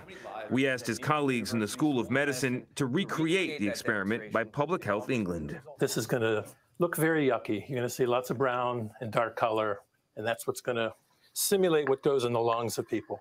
Let's see what happens. For about 2 hours, the NYU team simulated smoking 4 packs of cigarettes, comparing it to the same amount of vaping. In the end, oh, the aroma. Do you smell that? The differences were plain to see. So this right here, this is tar. Yes. The damage caused by cigarette smoke was obvious. Look at that. This is only 4 packs of cigarettes. So this much material, it might not all deposit in the lung of a smoker, but this much material is entering their mouth and entering the lungs. Just nasty. Oh, the vapor from a coffee-flavored e-liquid, not so much. There's a little dampness. It smells like coffee. Yes. Public Health England is saying 95% less harmful. You think that is true or not? I think that's a fairly accurate statement. It might be 80, 90. I don't know how they can be that accurate, but I said yes. They're much safer than cigarettes. That's a scientist from New York University, by the way. Mm-hmm. That's not a British scientist. That guy needs to be on our science squad. Mm-hmm. Like we need a couple scientists that are like, yeah, well, you know, like maybe it's 80 or 90, you know, but at least he's willing to say, you know what, from all the science that's available, from my personal experience performing scientific research, these products are much safer than cigarettes. But other American scientists like Mark Alford are drawing very different conclusions. I would say it's 95% harmful because. Yeah. Just my funding leads me to believe that. In any single study that I've seen that's looking at this in a meaningful way outside the lung. Okay, so this is a Virginia University of School of Medicine associate professor. Oh, yeah. Finding damage and harm. Inside this lab at West Virginia University. Oh, the poor rat. Look, there's Paul. Not on the lungs, but on the heart. His team is exposing rodents to e-cigarette vapor. In a recent study, he looked at 8 months of exposure, the equivalent of 25 human years. Now, how in the fuck? Only Paul can answer your next question. I don't know. Does a fucking how do they say that 8 months of exposure is equivalent to 25 human years? It's the shelf life of a rat. It's like dog years, only in rat. Google the lifespan of a rat. How Alexa, what is the lifespan of an American rat? Why they got to be American? Here's something I found. 2 years. If they're brown, if they're black, it's 12 months. 18 months in the wild, but domestic rats live for an average of 3 years. Unless they live in a science lab. Did you hear what Alexa said? Yeah. So adulthood of rat is roughly equivalent to 2.5 human years. Each rat month is equivalent to 2.5 years. Humans are 48 and 55 years. They live to 3.5 years. So they're saying domesticated rats live as much as 3 years. In the wild, 18 months. Yeah. In a science lab, 8 months. Well, 6 weeks if you give them paper. No, this one said 8 months. I'm the longest living rat there is. I don't know. I'm not sure how long his tail is. Why are you being so mean to Paul? He was you last week. It was a previous post. It was a few days ago on a previous post. He knows. What he found concerns me. The machine is detecting a higher velocity of flow through these vessels. The animal's arteries stiffened almost as much as those exposed to cigarette smoke over the same. And stiffer arteries means greater risk for stroke, for heart attack, atherosclerosis, aneurysms, any number of vascular effects. I need to know, did this guy go to the University of California, San Francisco? I don't know. Or is he performing research granted by the Stanton Glantz Blowjob Boys organization? His funding tells him so. Because his conclusions almost meet Stanton Glantz's pretty. I think he probably read a Glantz thing. It's extremely alarming because it tells me that e-cigarettes simply are not going to be safer than cigarettes. He's now trying to figure out why it happens. He said the nicotine. It's something. Okay, so he got the conclusion. What? And now he went. He's wanting to know why. What? So now he's got the conclusion. So he's going to perform science to see why it happened. But it's not the nicotine. What? Did he say it's not the nicotine? The base solution is made up of propylene glycol and. Now trying to figure out why it happens. He says it's not the nicotine. It's not the base solution. The base solution is made up of propylene glycol and vegetable glycerin. So what flavors was he using?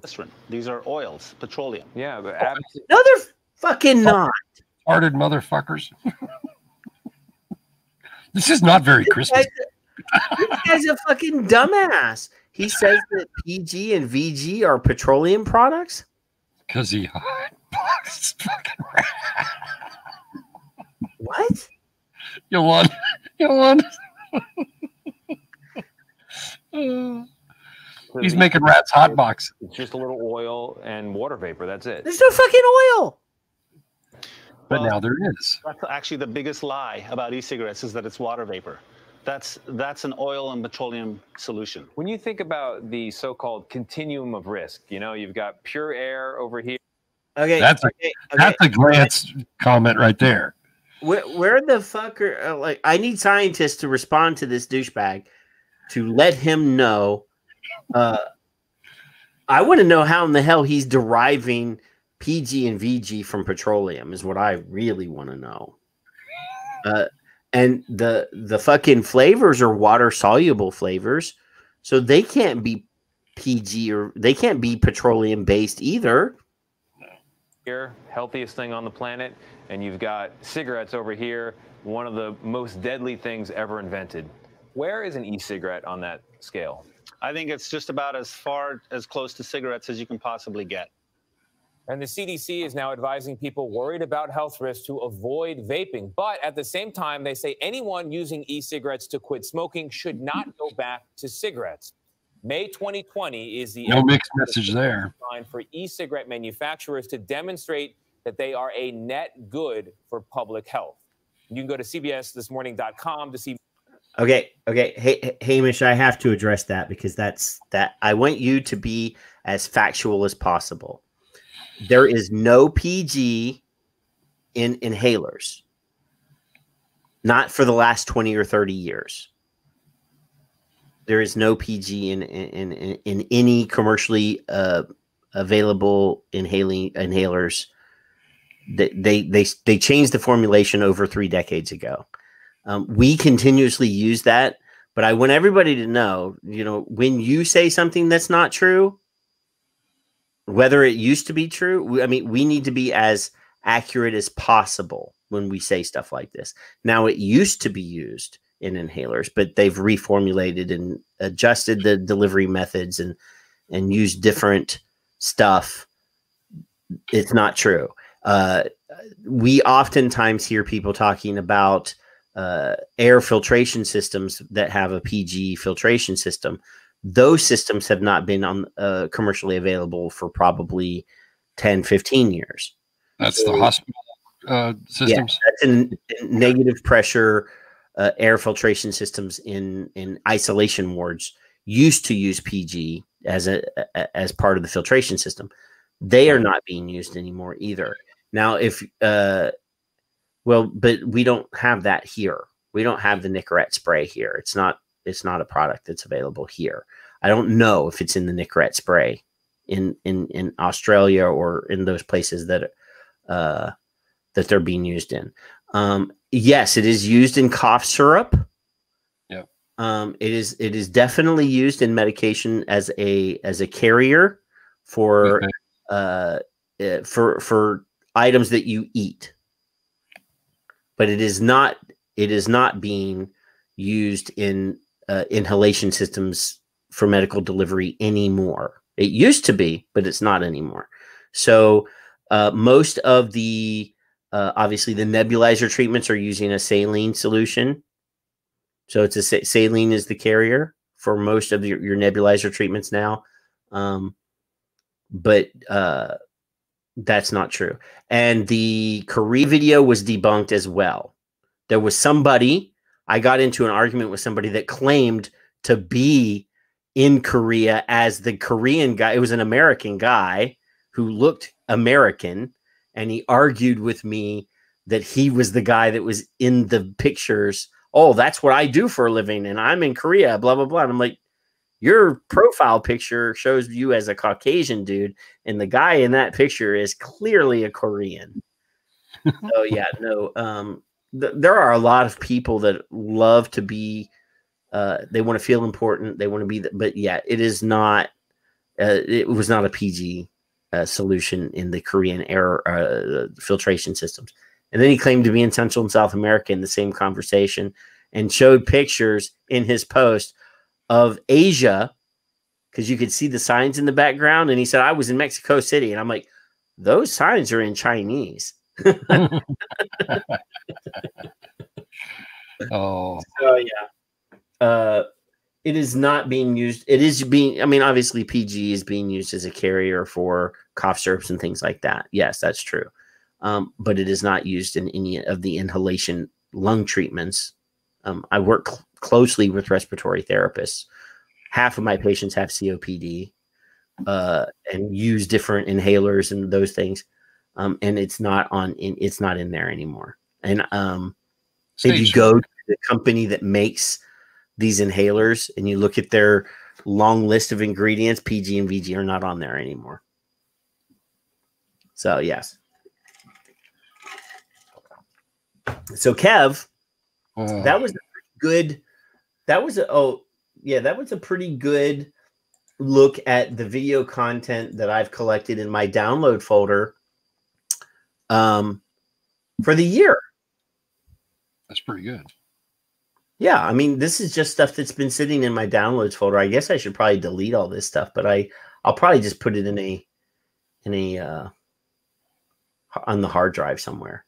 And there's more, but this is just the stuff that's just in my most that I haven't filtered out, or that I haven't filtered into other folders in the last bit. I have a whole nother folder on hard drive in my portable hard drive that's full of stuff that I've used. A lot of this content we hadn't used, or we hadn't used fully. And it just, a lot of it was good. I mean, obviously I have a folder full of like us. We could be here 24 hours a day, 7 days a week with some of the things that we've found. I mean, I had considered doing like a greatest hits, like showing video clips of our shows, but I'd be like, everybody that comes to our show has been here. Yeah. The people that listen to our show, they're here. So, why would we show stuff that we've already shown? So I didn't do that. I figured that was it Matt's kids that were testifying in Maryland somewhere, I think. That was a good clip. What'd you say? Matt Milby's kids were testifying in I don't know if I could even find that show really quick, but yes, that was an amazing show. I love that. All the little munchkins in the background. So yeah, I mean, that was a perfectly amazing show. And we've had, even like just counting the guys that have been on our show. Like, I mean, look, we've had Shell Hamill on the show. We've had Jay Love on the show. We've had RJ Jerebeck on the show. We had John Nathan on the show. We had, Demetrius has been on the show. Phil's been on the show. I mean, we've had amazing industry players on the show. And I don't want to discount the amazing awesomeness of those people, because they were all great guests. Yeah. But I've just been extra proud of the scientists and the people that we've recently been able to get on the show that have provided amazing content for us. Science. Cannot discount the awesomeness of having Charles on the show, or having Dr. Glover on the show, or Eliana, or what's that girl's name? Kellyanne. Yeah, Kellyanne was on the show with her shareables. That stuff was awesome. Michelle Minton, Brent, Alex, Kristen. Brent, Alex, Kristen Nomarsh. Logan.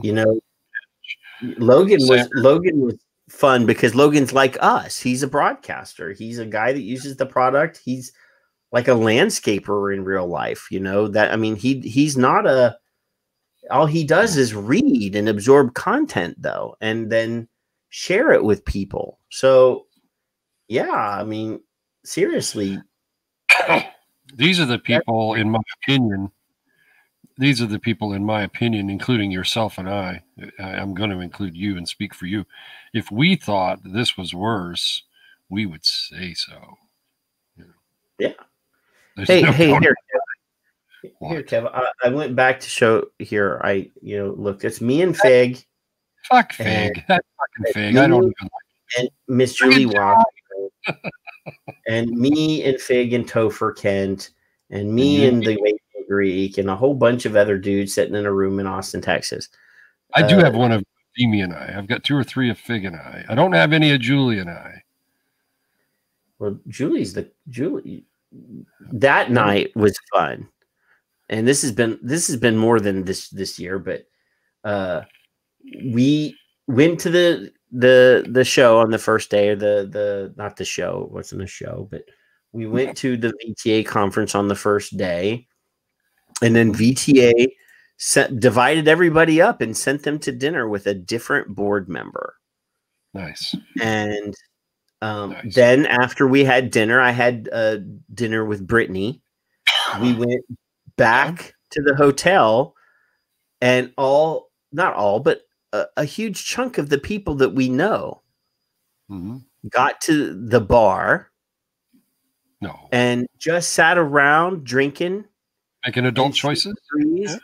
Having great conversations. And Julie and I sat at the bar, and Topher was sitting there, and Scout Stubbs from Arkansas was there, and Zach from Cyclops, and a bunch of people sitting around the bar talking about how we got to where we were. Like the entire first decade, almost first decade of vaping advocacy. And, it was fun. And we kept drinking, and, as we drink, we get more gregarious and talk more. It was a great night. I missed that, being able, I just miss being able to go and have a drink at the bar. But, being able to, commune with people that have, similar outlooks and similar opinions and similar interests. And, 2019 has really fucked up social dialogue, being able to sit in a room and talk to somebody face to face. I mean, Zoom is okay. Being able to do this is good for me and Kevin because we get to do all the talking. Right.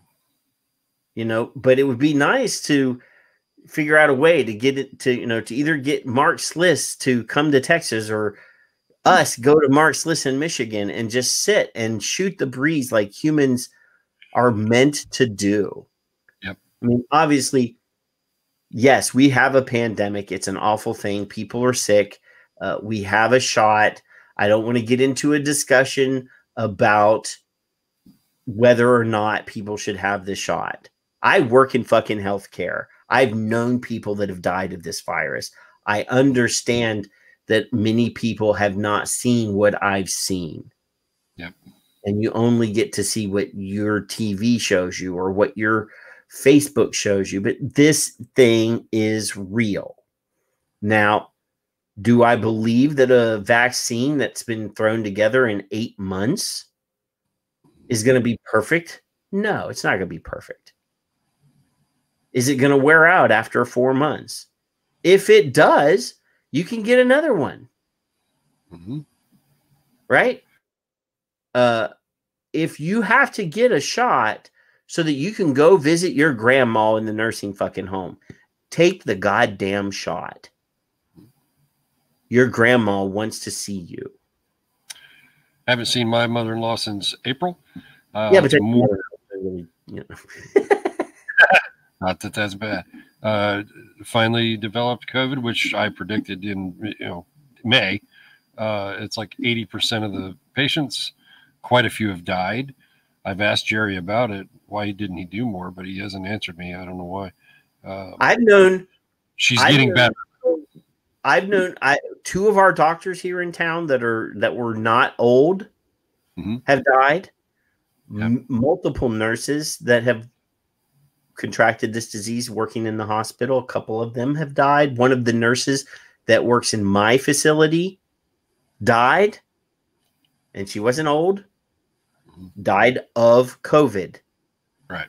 Had no underlying health conditions, was a little overweight, but otherwise okay, died of COVID. Okay. So I don't want to hear that because, okay, I don't say this all the time, but I'm smarter than you, or at least about this I am. I work in fucking healthcare. I used to dig up dead bodies and perform post-mortems on dead people. I understand this information. I'm telling you, this virus is deadly. And if you want to survive, you have the option of getting it and hopefully pulling through. That's one option. Choice. You have the option of the Pfizer vaccine, which is a what they call an mRNA vaccine.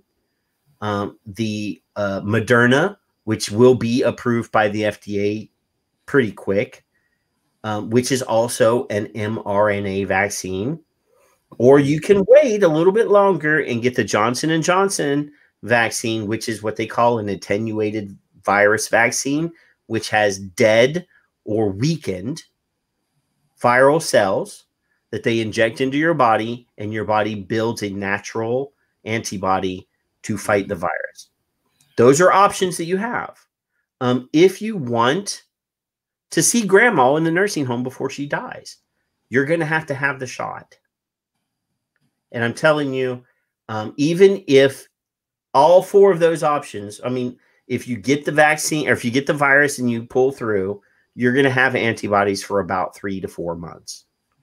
They're going to die off, and you're going to be able to get it again. You can get the 2 mRNA vaccines, which nobody knows may be a temporary, because all they're doing is plugging proteins into the receptors in your body that COVID normally attaches to. If there's something already plugged in that hole, nothing else can plug into that hole. But they're saying, due to normal cell death and recovery and regeneration and rebirth, that those plugs will eventually, those cells will die off and new cells will replace them with those receptors clear. So there is a possibility that those vaccines are temporary as well. And then obviously your body's natural immunity through the attenuated virus may also be temporary, but it's a fucking shot. Right. So even if you have to get another shot, it's just a fucking shot. And this is Christmas. I don't want to get all depressed and shit, but all these old people that that everybody says, well, just, fucking quarantine the old people so that I don't have to worry about it and I can go on with my life. Yep. They're spending Christmas in the nursing home alone. Alone. Yeah. So when I hear people say, well, it only affects old people, that's not true. It only affects old people, so I don't need to worry about it. You're a fucking asshole, because that's your grandma, your aunts, your uncles, your grandpas, all fucking suffering through the holidays by themselves because they're not allowed to congregate with each other. In none of our buildings, there's no group activities. Right. They're allowed to do groups of 5 people and play bingo with 5 people 10 feet apart. Mm-hmm. But we have a multi-floor facility. The people on the 3rd floor can't go hang out with the people on the 2nd floor. They have to stay on their floors, and they're alone. Very. So yeah, this is my end of my COVID rant and my end of the vaccine talk. But you guys, if you fucking work in a gas station, don't argue with me about science of how the human body works and how vaccines work in the human body. Just don't do it. I won't argue about how to fix my flat tire because I really don't know shit about that. But don't argue with me about science. This is valid. Obviously, I'm concerned about side effects, but if my grandparents were still alive, there's no fucking way I would let them be alone for the holidays if I had any way of not making that happen. So anyway, 2019 has been a fucking dumpster fire, Kevin. So is 2020. And Trump is going to be president forever. There's 3 years ago, they announced that they had thousands of sealed indictments that were going to fucking blow the lid off of the swamp. Mm-hmm. And nobody's fucking unsealed those warrants yet. Nobody's unsealed the 2020. You're correct, Kevin or Paul. I'm so angry that I went a year into the past. You really wanted to forget it. The conspiracy nuts are crazy. Look, I'm not a fan of Biden, and you damn well know I'm not a fan of Trump, but he fucking lost. Get over it. Get over it. You know, I've been seeing posts today, Kevin. Everybody's pissed off because Mitch McConnell acknowledged that Trump lost and referred to Biden as president-elect, and they're calling him a traitor. Oh, well. Eventually they'll all grow up, right? I don't know. Some of these man-childs just don't, they're just unwilling to accept Trump fucking lost the election. Unfair and square.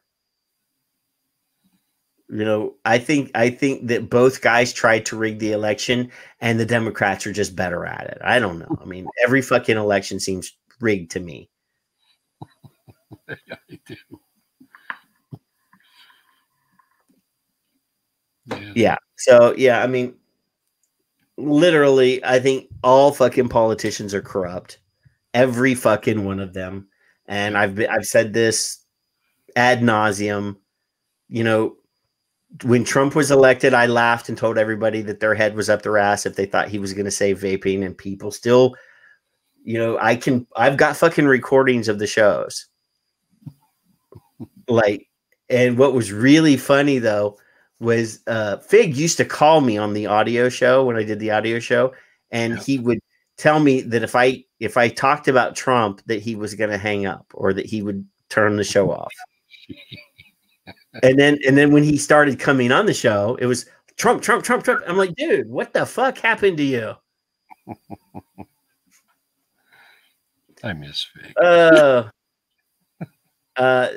In this particular election, yes, I clearly think that the Democrats cheated better than the Republicans did.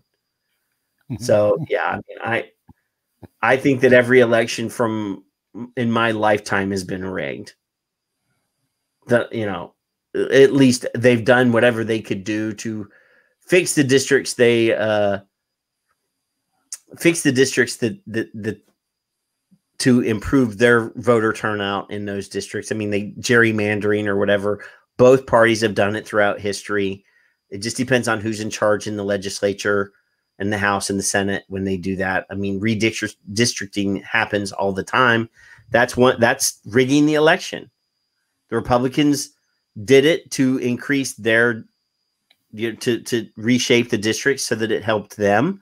And then the Democrats also have done that in the past. If that's not rigging the election, I don't know what is. They're just doing what they can. Done it. So yeah, it's over. You know, this is our last show of 2019, Kevin. Yeah. It's over. Yep. Hopefully 2021. It is 2020. Again? Yeah, you said 2019. Yeah, I'm just blanking it out. Okay, this is our last show of 2020. It's over. Hopefully 2021 will be better, Kevin. Yeah, well. Can we all just agree it's 2020 real quick? And then forget it. I'm arguing that it's not. It's just that my dementia is already kicking in, and you know, you need more nicotine. That's all. I do. I should go back up to 18 when I do the shows on Friday nights. I think. Pump that shit up. Yeah. But I think the idea of doing the show like we did tonight was good. We got to show people the clips. These are clips. Some of them actually got included in the intro video. Yeah, like the sound bites, but they never got shown on the show in full. And there was some good stuff. I mean, obviously the Bloomberg train wreck of him and Matt Myers was one that, you know, was interesting. We got to see they make a cute couple. David Abrams was a great portion.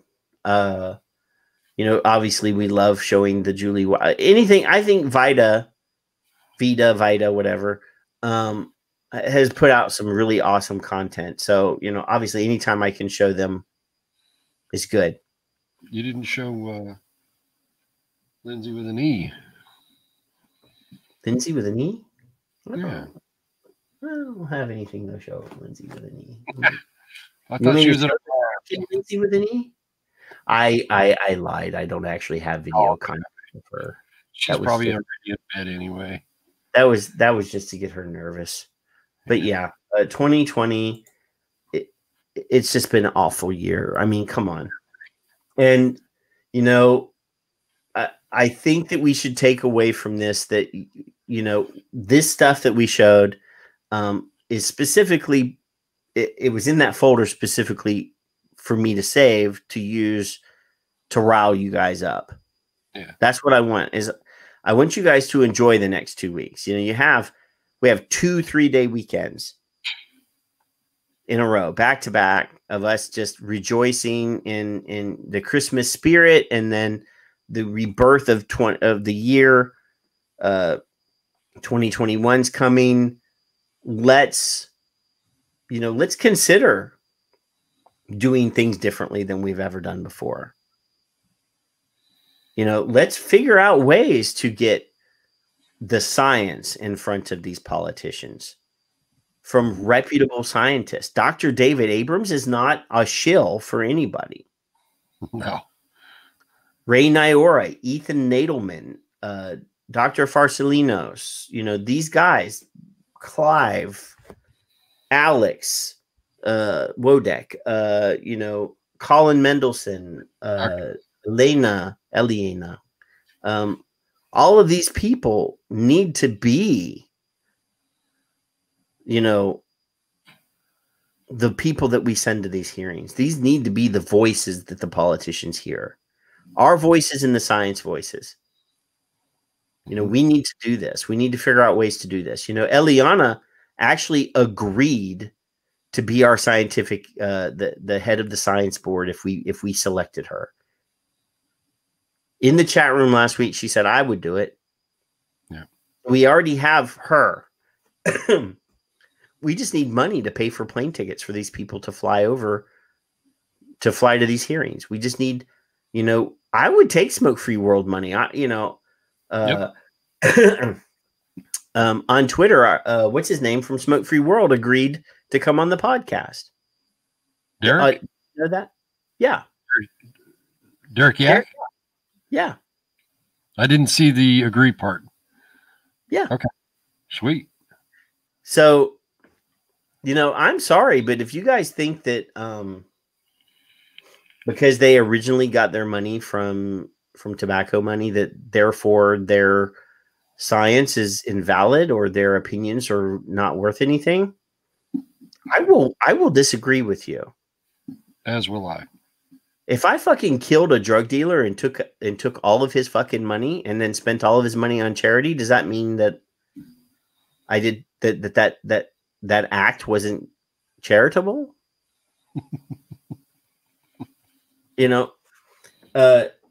Just because the money's there. I mean, if you do any research and you look at the work that they do, you can't argue. No one would argue that Derek Yacht is a shill for tobacco company. Period. It just embarrasses me that small-minded people use that argument. You have to look at the fucking work. Anyway, yes, and killing drug dealers is awesome, Will Webb. I'm telling you now. Oh, I wouldn't know that. Never mind.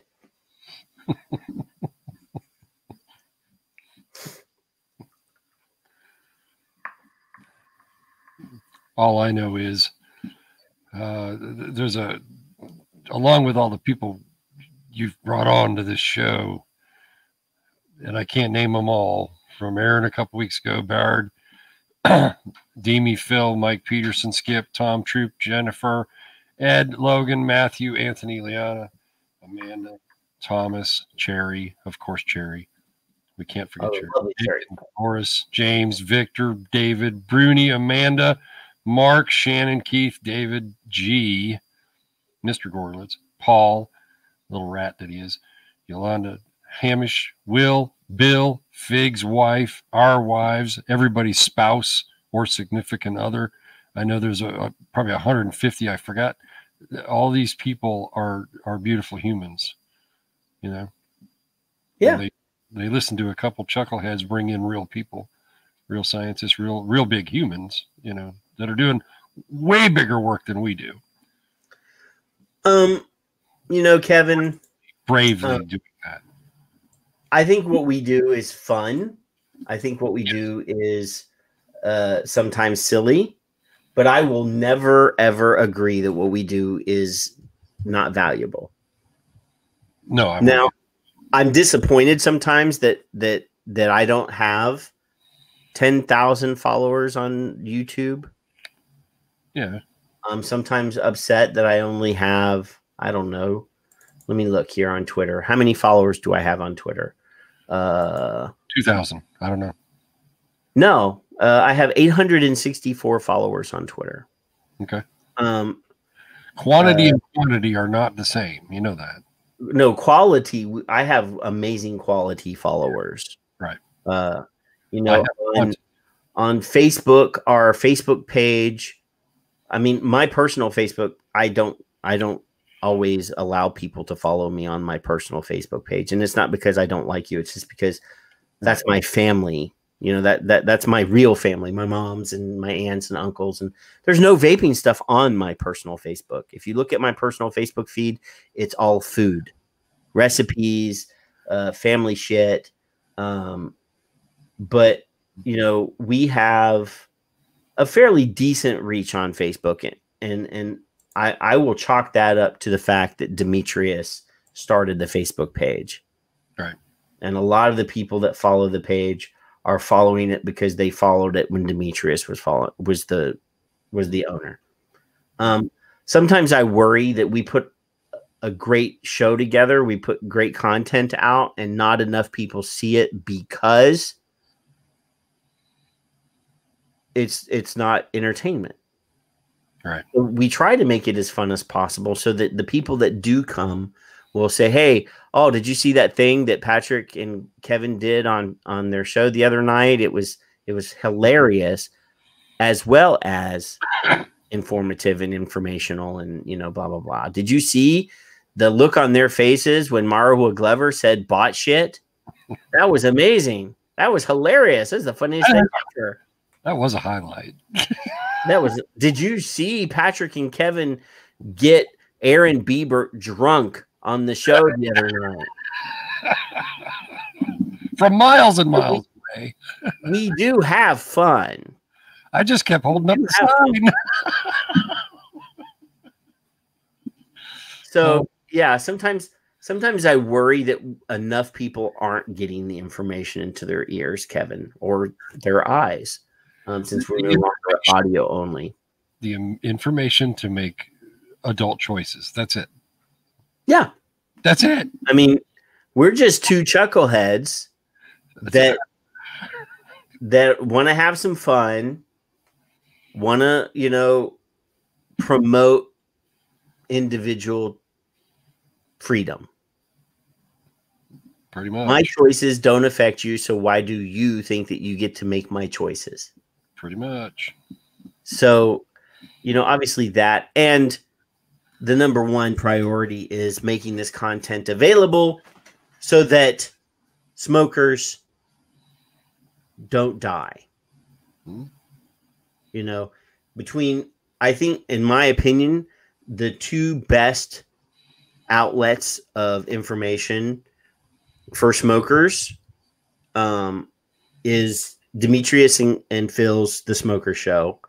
It is top notch. There's no denying that those guys put as a priority informing smokers about vaping in many, many ways.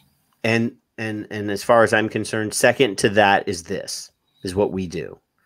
They bring the experiential information. This is what you should feel. This is how it works, blah, blah, blah. And we bring the science and the politics. I mean, that's, as far as I'm concerned, that's why I think that we do what we do, and why these two shows, the Smoker Show, you know, the DP show is fun. It's them having fun. But the smoker show and this show, as far as I'm concerned, there is no better content for smokers on the internet. And that's just my opinion. And I may be prejudiced because I make this one. But yeah, I feel like those two shows should be spread far and wide. This show and specifically the smoker shows. Yes. If you're someone that has a friend that smokes, you want to introduce them to the smoker show. They have great informatics and slides and things that have all sorts of information that a smoker would want to know about vaping. And then once they start vaping, they're going to want to know that the government is trying to take it away from them, and they're going to want to see this show because we talk about that. Yep. So when I mentioned to you on private message the other day that this was going to be the last show of 2020 because the next 2 Fridays are holidays, you said, "Oh, I hadn't really thought about that." So, all right, Friday night. Did you think about what your final thoughts of 2020 are? No. Especially after watching all that video content that we shared today. Well, first, I don't like you, so let's make that clear. And then, what is this? 2020. You got me all fucked up now because I want everybody to drink their last drink. You're going to keep saying 2019, aren't you? 16, 17, 18, 19. 6 years ago, 6 years and 2 days ago, I put out my little survey, and you were talking about voices earlier. So I didn't do anything on. Actually, I haven't been on Twitter in a couple of days, really. Briefly, click, and screw with Jerry and get off. So 6 years, 2 days ago, part of that that survey was to get everybody else's 7,238 people and their voices out on the blog, and the blog has had a life of its own most of the time. I haven't been doing the news for a few months, but for other reasons. But it's 1992, Bill. The voices of the people. I think you and I speak those voices. We don't speak for them, but we speak the same language. Demi and Phil speak it as well. So kudos to them. The final thought is this is me 7 plus almost 8 years of not smoking, and I'm not shutting up. And I appreciate you for having this platform. We need to actually do a thanks to Patrick show one day. I know you don't want one any more than I would, but I think it's pretty important work, right? Quit making that face. You're going to freeze. So the names I mentioned, if I forgot somebody who's almost always in here, I apologize, but there are some amazing friggin' humans across this country and across the globe, if it's flat, and around the world if it's not, just to cover everybody's bases.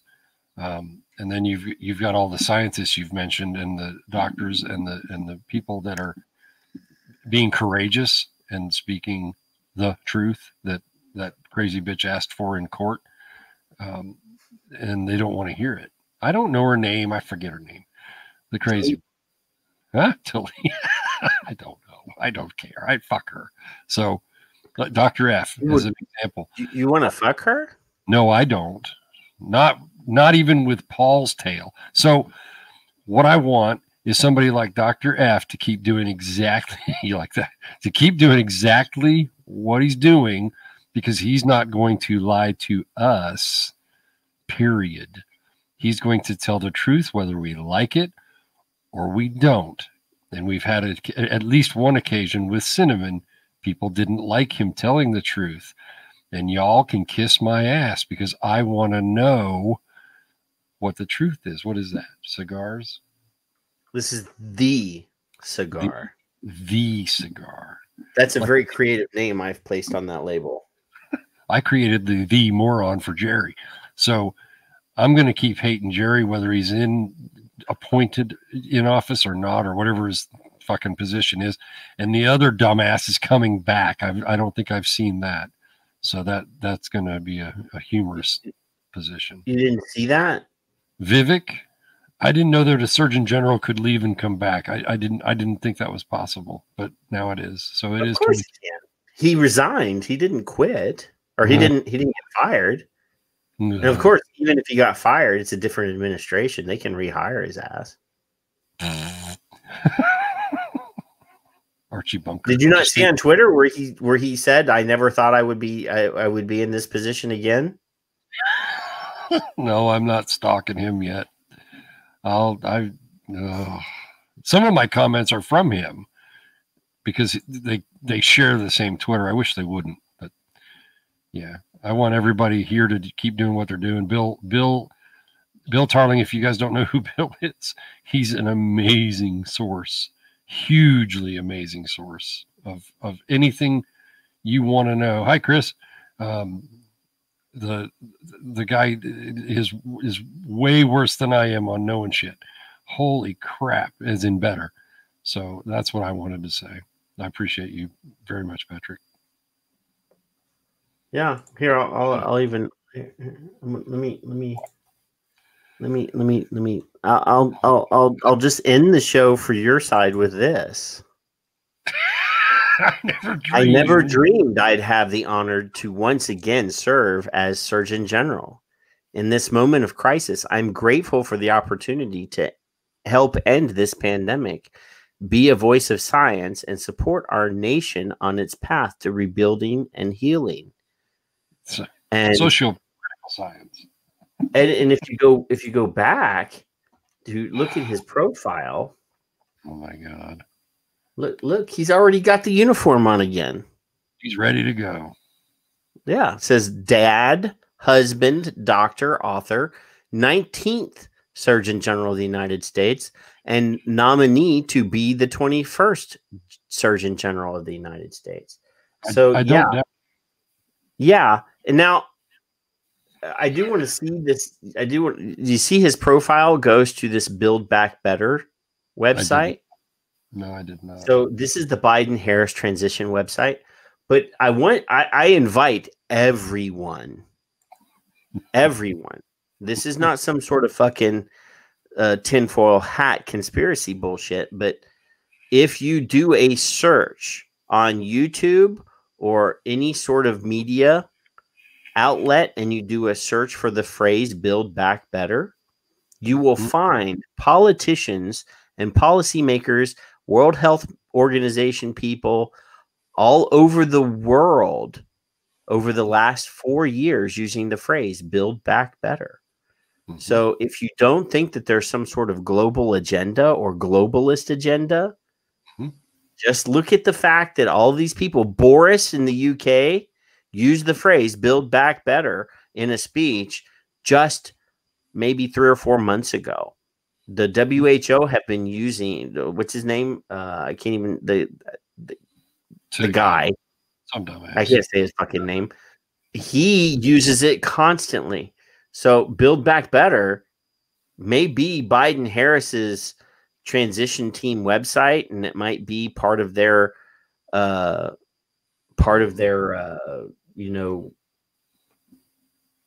campaign and part of their slogan or whatever, but it is being used and has been used all over the world. So I'm not sure if this is one of those cases where, like, for example, Stanton Glantz and the anti-people have play tested.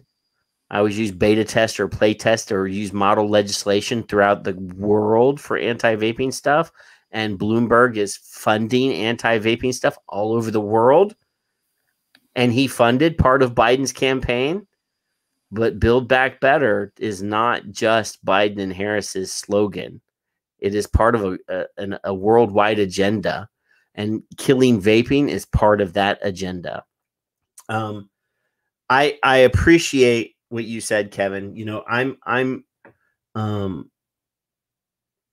passionate about these products because they have been a transformative thing for me.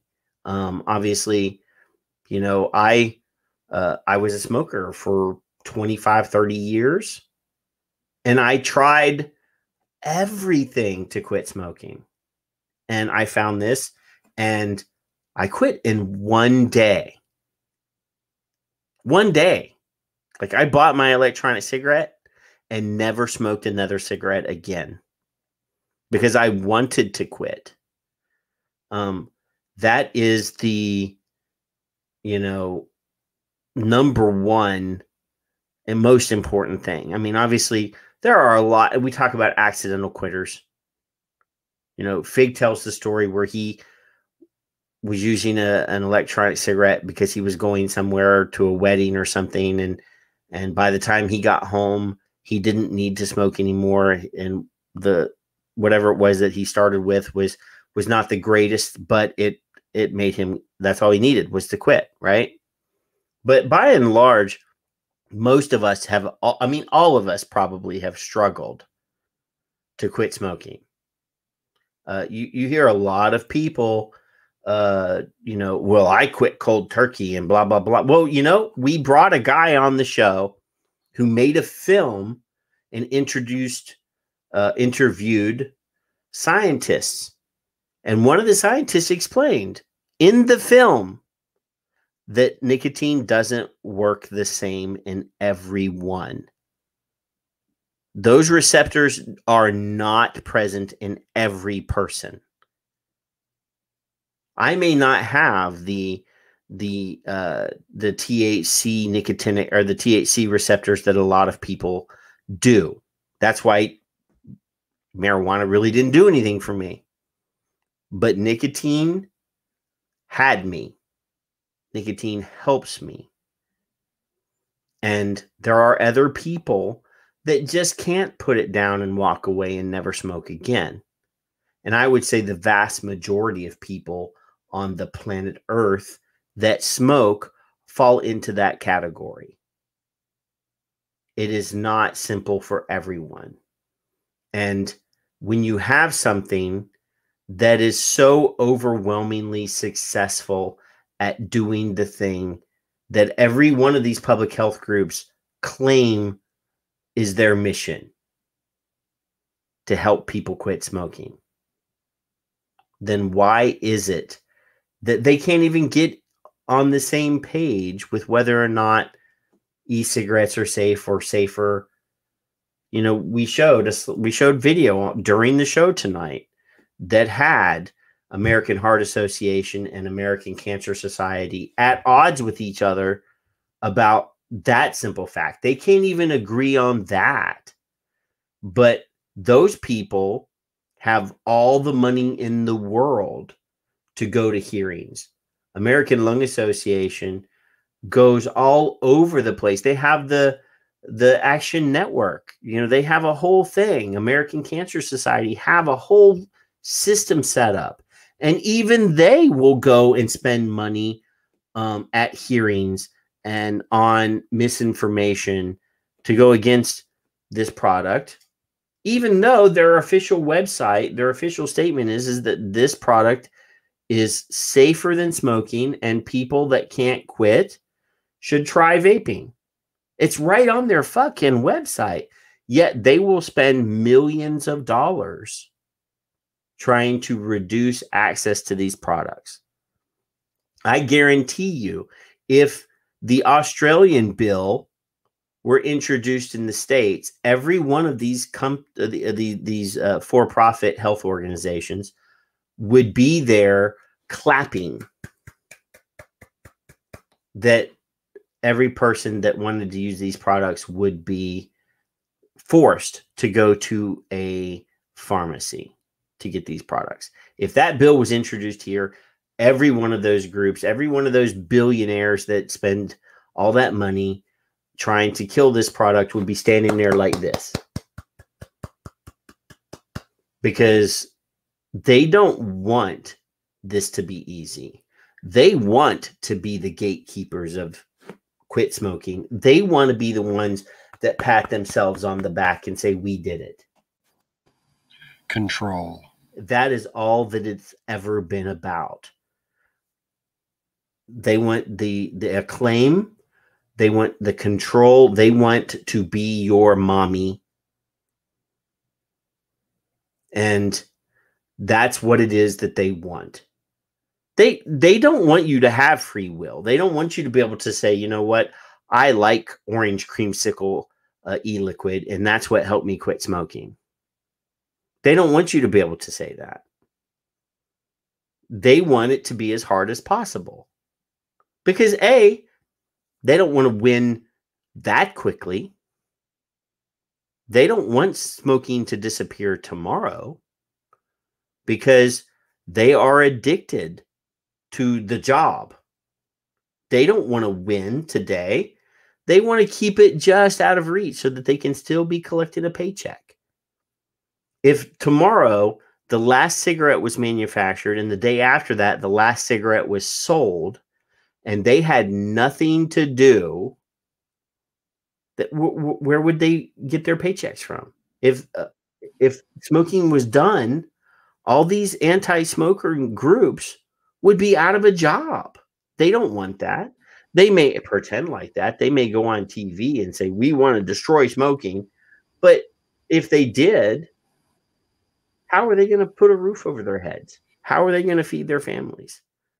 If you think they give a shit about smokers, your head is up your ass. So we need a new playbook because they keep using the same one. And I can tell you, I've been around. I've been doing this show, or I've been doing a version of this show since 2014 or 2015. The same youth epidemic dialogue, the same Save the Children argument has been in play from the beginning. It's just that they tried it and it failed. They tried it and they failed. They tweaked it, they tried it, and it was a little more successful. They tweaked it a little bit more, and it was even more successful. Then Juul came along and they were like, oh, this is perfect. They tweaked it a little bit more, and then we got the fucking youth epidemic. But all of that same bullshit, this is addictive. This is more addictive than heroin. They're trying to addict a whole new generation to nicotine or to smoking, or it's a gateway. All of these arguments have been used from the very beginning, and they've adapted and transformed their methodology until they perfected it. But we've been defending using the same bullshit from day one. So when I say, or I said on the show, when Aaron was on the show, we need to be bringing these scientists. We need to have Dr. Paul Newhouse. We need Ray Nyora. We need Ethan Nadelman. We need Dr. Farsalinos. We need Eliana. We need all of these guys to be the face and the voice that goes to these hearings to give them science. That's what I think we need to try. I'm not guaranteeing that it'll work. I'm not guaranteeing that we'll win. But if we just keep sending Tony Abood, and we keep sending, who's the guy at Safada? We keep sending that guy. Look, I love Tony. I don't know the other guy, but I love Tony. But you know what? It hasn't worked. It has never worked. We need to try something else. We need a very loud consumer voice, and we need the scientists. We need to bring the fucking science and drop it on the table. When the speakers come in, they need to have reams of fucking paper that they can drop on the table with an explosive pow, bam, and say, this is the data. This is irrefutable. This is science. That's what we need. I'm tired of fucking losing, and that means that we need to try a different tactic. That's what I want to do in 2021. I want to try something new. And if it loses, at least we can say we fucking tried. Because you know what? Having the same people go up and speak and lose, no matter what I think about them personally, I'm tired of it. And, on a national level, we've never had a fucking win. Not one. We've had the little things, but we've never had a fucking win. And postponing the deeming, or the postponing the PMTA deadline, that was a great little temporary thing, but that was not a win. I want to fucking win. I'm tired of this. I've been doing this for 10 years, and I'll do it for 10 more. but God damn it, we just need a fucking win. So you know what? I love you guys. It's Christmas week. This a week from now. A week from now is Christmas.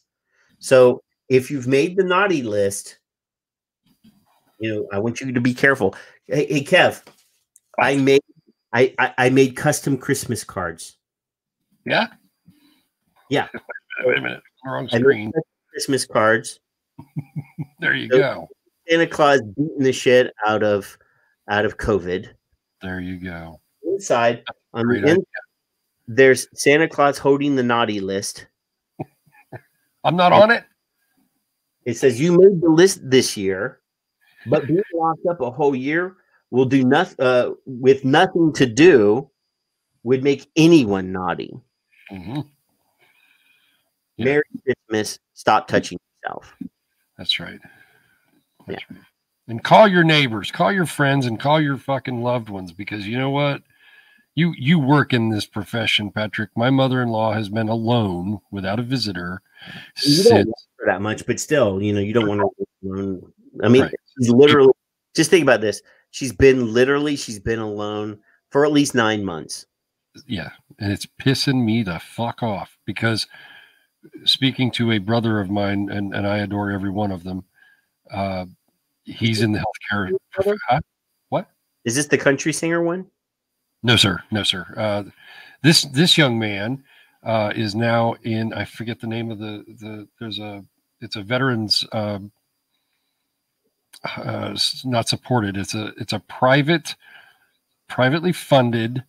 Like think Ronald McDonald House for adults, for veterans. Family of veterans who can stay at, I can't think of the name of the place. They're in the country. They're not just up in Maine. And he's the head of that up there. And I think it's Portland.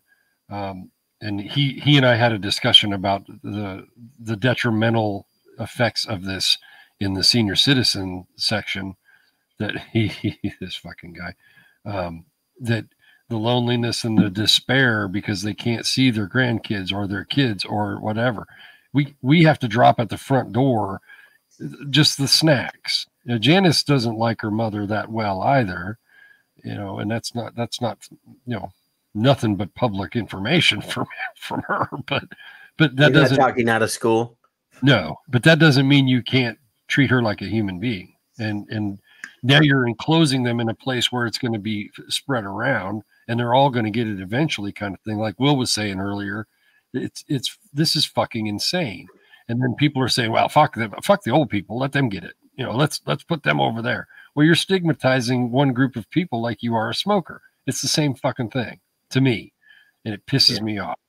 And you know, Kevin, you're just pushing them out. You know, all of my patients are over the age of 70. Yeah. All of my patients are over the age of 70. So that's one of the reasons why you and I converse so well, is that I practice talking to them like they're human beings. I listen to their stories. I have a guy, I have one patient still alive right now, just over 100, was at Pearl Harbor, was on the, I think the Iowa, the one that went down. He was on that ship when the first bomb hit the ship. He was shot off the ship, like floated unconscious in the water until they got him out. Served the entire World War II. Served all of Korea. Mm-hmm. Served in Vietnam. Career man. And then got he retired.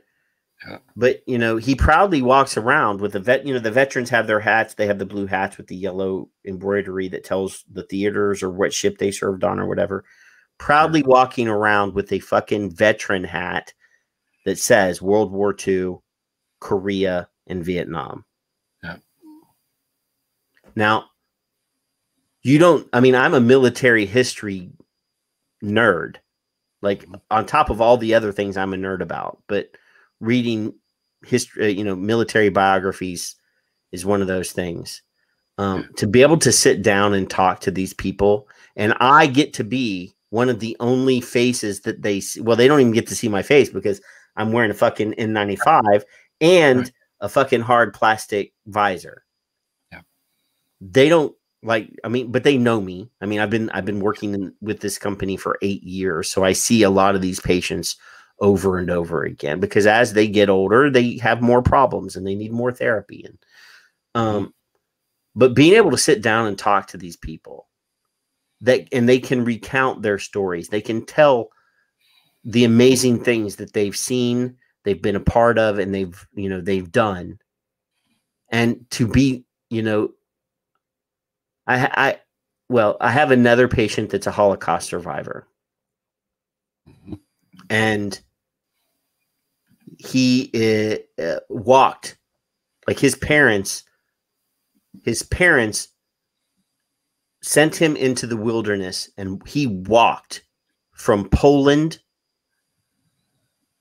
to France, and then got on a ship and went to the UK, and from there to America.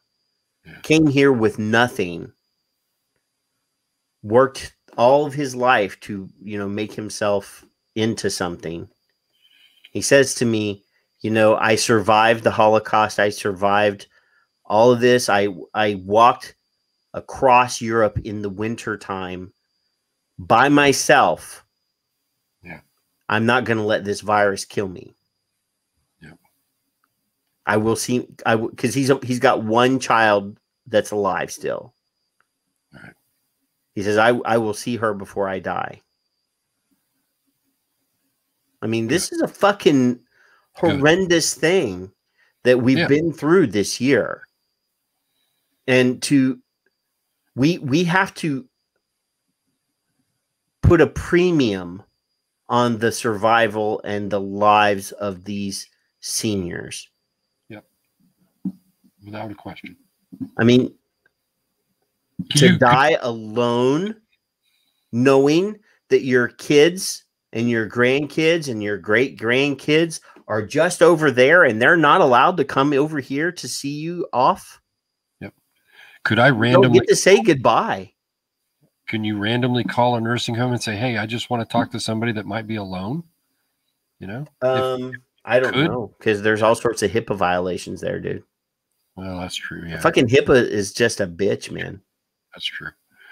I mean, I don't call anyway. That's my point. Yeah. I mean, if you FaceTime is, I mean, these old people, some of them are pretty tech savvy, to tell you the truth. But I mean, there are some that just don't get technology. They don't understand the FaceTimes. They don't understand the Skypes or the Zooms or whatever. A lot of them have macular degeneration and they can't fucking see. And hearing somebody's voice over a speaker on a telephone is not the same thing as a real life and there's no fucking hug. Right.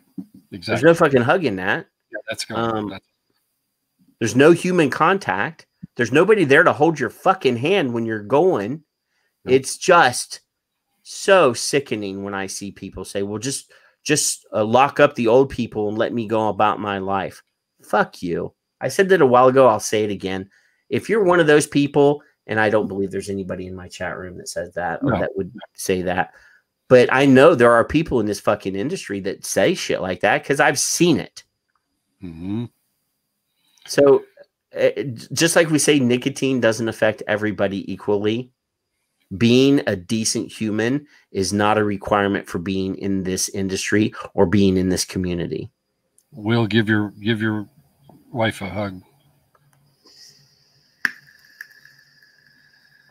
So yeah, I'm literally, I spend more time with these residents than any nurse does because the nurse has 20 people to see or be in charge of at a time. They don't sit down and sit there and talk to them for an hour at a time. I spend an hour with each one of my patients every day.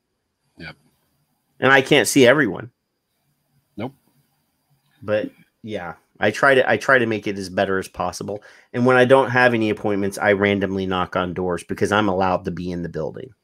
Yeah. So just we have to be better people. That's what we need to be in 2021.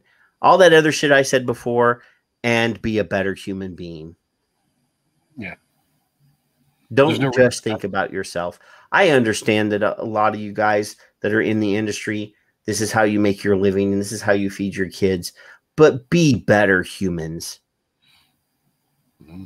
This is not only about your life and your business, and I know that that's important, but you have to take into account that there are humans that are dying, that there are people that are dying because of this fucking virus, whether you like it or not, whether you know somebody that's had it or not, or whether your friend got it and they didn't even get sick. You know what? Just be fucking better human beings. So, yes, Christmas. So, Kev. What? I put you on the naughty list, but you know what? Santa Claus is still maybe going to drop by. You never know. You might get a box of coal.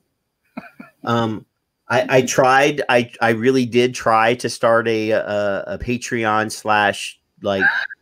/ send me money so that I can buy Kevin a new microphone because I'm tired of his mixing board.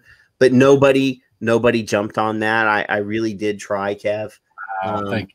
Nobody loves us enough. Nobody loves us enough to buy you a new microphone because I have a good microphone. I don't want anything for me, I know. And I bought this with my own money. I've had this for years, but it still works. I'm not one of those people that need the new shiny thing, except that I do want that new Evolve Reflex thingy because it's pretty cool, and I want to see if I suck really hard on it, will it deliver the nicotine better? Because I'm always looking at better ways to get nicotine into my body, and I'm really interested in that. So eventually, but Kev, we've had a great. I think 2020 was the best year for this show. The last 6 months have been amazing. 2021 will be even better, and we are, we already started on collaborating on a piece that we're going to write together, which will be even awesomer than than if I had written it by myself or you had written it because we're gonna kick ass on this piece. It's going to be amazing. So we're going to drive a lot of content, written content through Vaping Links blogspot or whatever it's called. So everybody should be checking out and bookmarking Kevin's website because that's going to be awesome. And everybody, if you're not already subscribed to the YouTube, please just go subscribe. It'll work on my ego a little bit. Follow Kevin and me on Twitter. Obviously, if you're here, you're probably already following the Facebook page and getting alerts when we go live. And you know what? If you're a consumer, 2021 is the year for you to be fucking loud. I mean, loud. I'm not even saying louder. I'm saying fucking loud. We need to be louder than anybody has ever been about this. We need to show that this is really a grassroots thing, and we're not fucking amazing, awesome consumer or industry. We're fucking amazing, awesome consumers, and we're not going to lay down and let them take this away from us. Nope. FedEx may volunteer to not carry this shit. I don't know. They may work with the industry to figure out ways to make this better. If the Postal Service can't carry vaping products, we have to rely on, DHL and FedEx to get this shit into our hands. And it's going to cost more money. Yeah. They're making it harder. And more expensive. Because they don't want it to be as easy as going to the convenience store and buying a pack of cigarettes. No. Literally, You could walk into a convenience store, swipe your ID, get a fucking pack of cigarettes, go and light it up, and keep on going. Slowly kill yourself without any barriers. Other than swiping your ID, no barriers. Mm-hmm. So, yeah. DHL and UPS will be, if FedEx decides to do what it looks like they may be doing, and if they don't, we saw a couple of people say that they've agreed to work on some sort of compliance program, but if they don't, you're stuck with UPS and DHL. And if UPS decides that it's too big of a hassle for them, then you're stuck with DHL. And DHL, as good of experience as I've had with DHL, they're not easy to ship from in the United States. Not as easy as the other carriers are, at least. So anyway, yeah, we're going to have drone delivery services or something. We're going to have to, but Kev, thanks for spending a year with me, and we're going to have fun in 2021. I want everybody to spend the next 2 weeks, having fun with Christmas and bringing in the new year. And then the first Friday of January, not January 1st, but the second February or Friday in January, we're going to probably have an amazing guest. I haven't really finalized this yet, but we'll have an awesome guest. We'll start 2021 with a fucking bang. So yeah. Huh? The 8th. Yes. Well, if the 1st is Friday, that would mean 7 days later is the 8th, you dumbass. Don't make me get up. That's called math. I know that you're old and you don't have your abacus in front of you, but it's the 8th. Don't look at me in that tone of voice. Dickhead. So, do the things. Go and hug your kids, kiss your wife, have a great next 2 weeks, and come and see us on the 8th of January, and we'll have an amazing, awesome guest, and just get fucking loud. And call your loud. Go to the CASA thing, do the call to action, and get fucking loud. I'm tired of fucking losing, Kevin, and I'm ready to fucking load the cannons and just start blowing shit down. So let's just have fun, and I'll see you we'll see you on the 8th. Be good.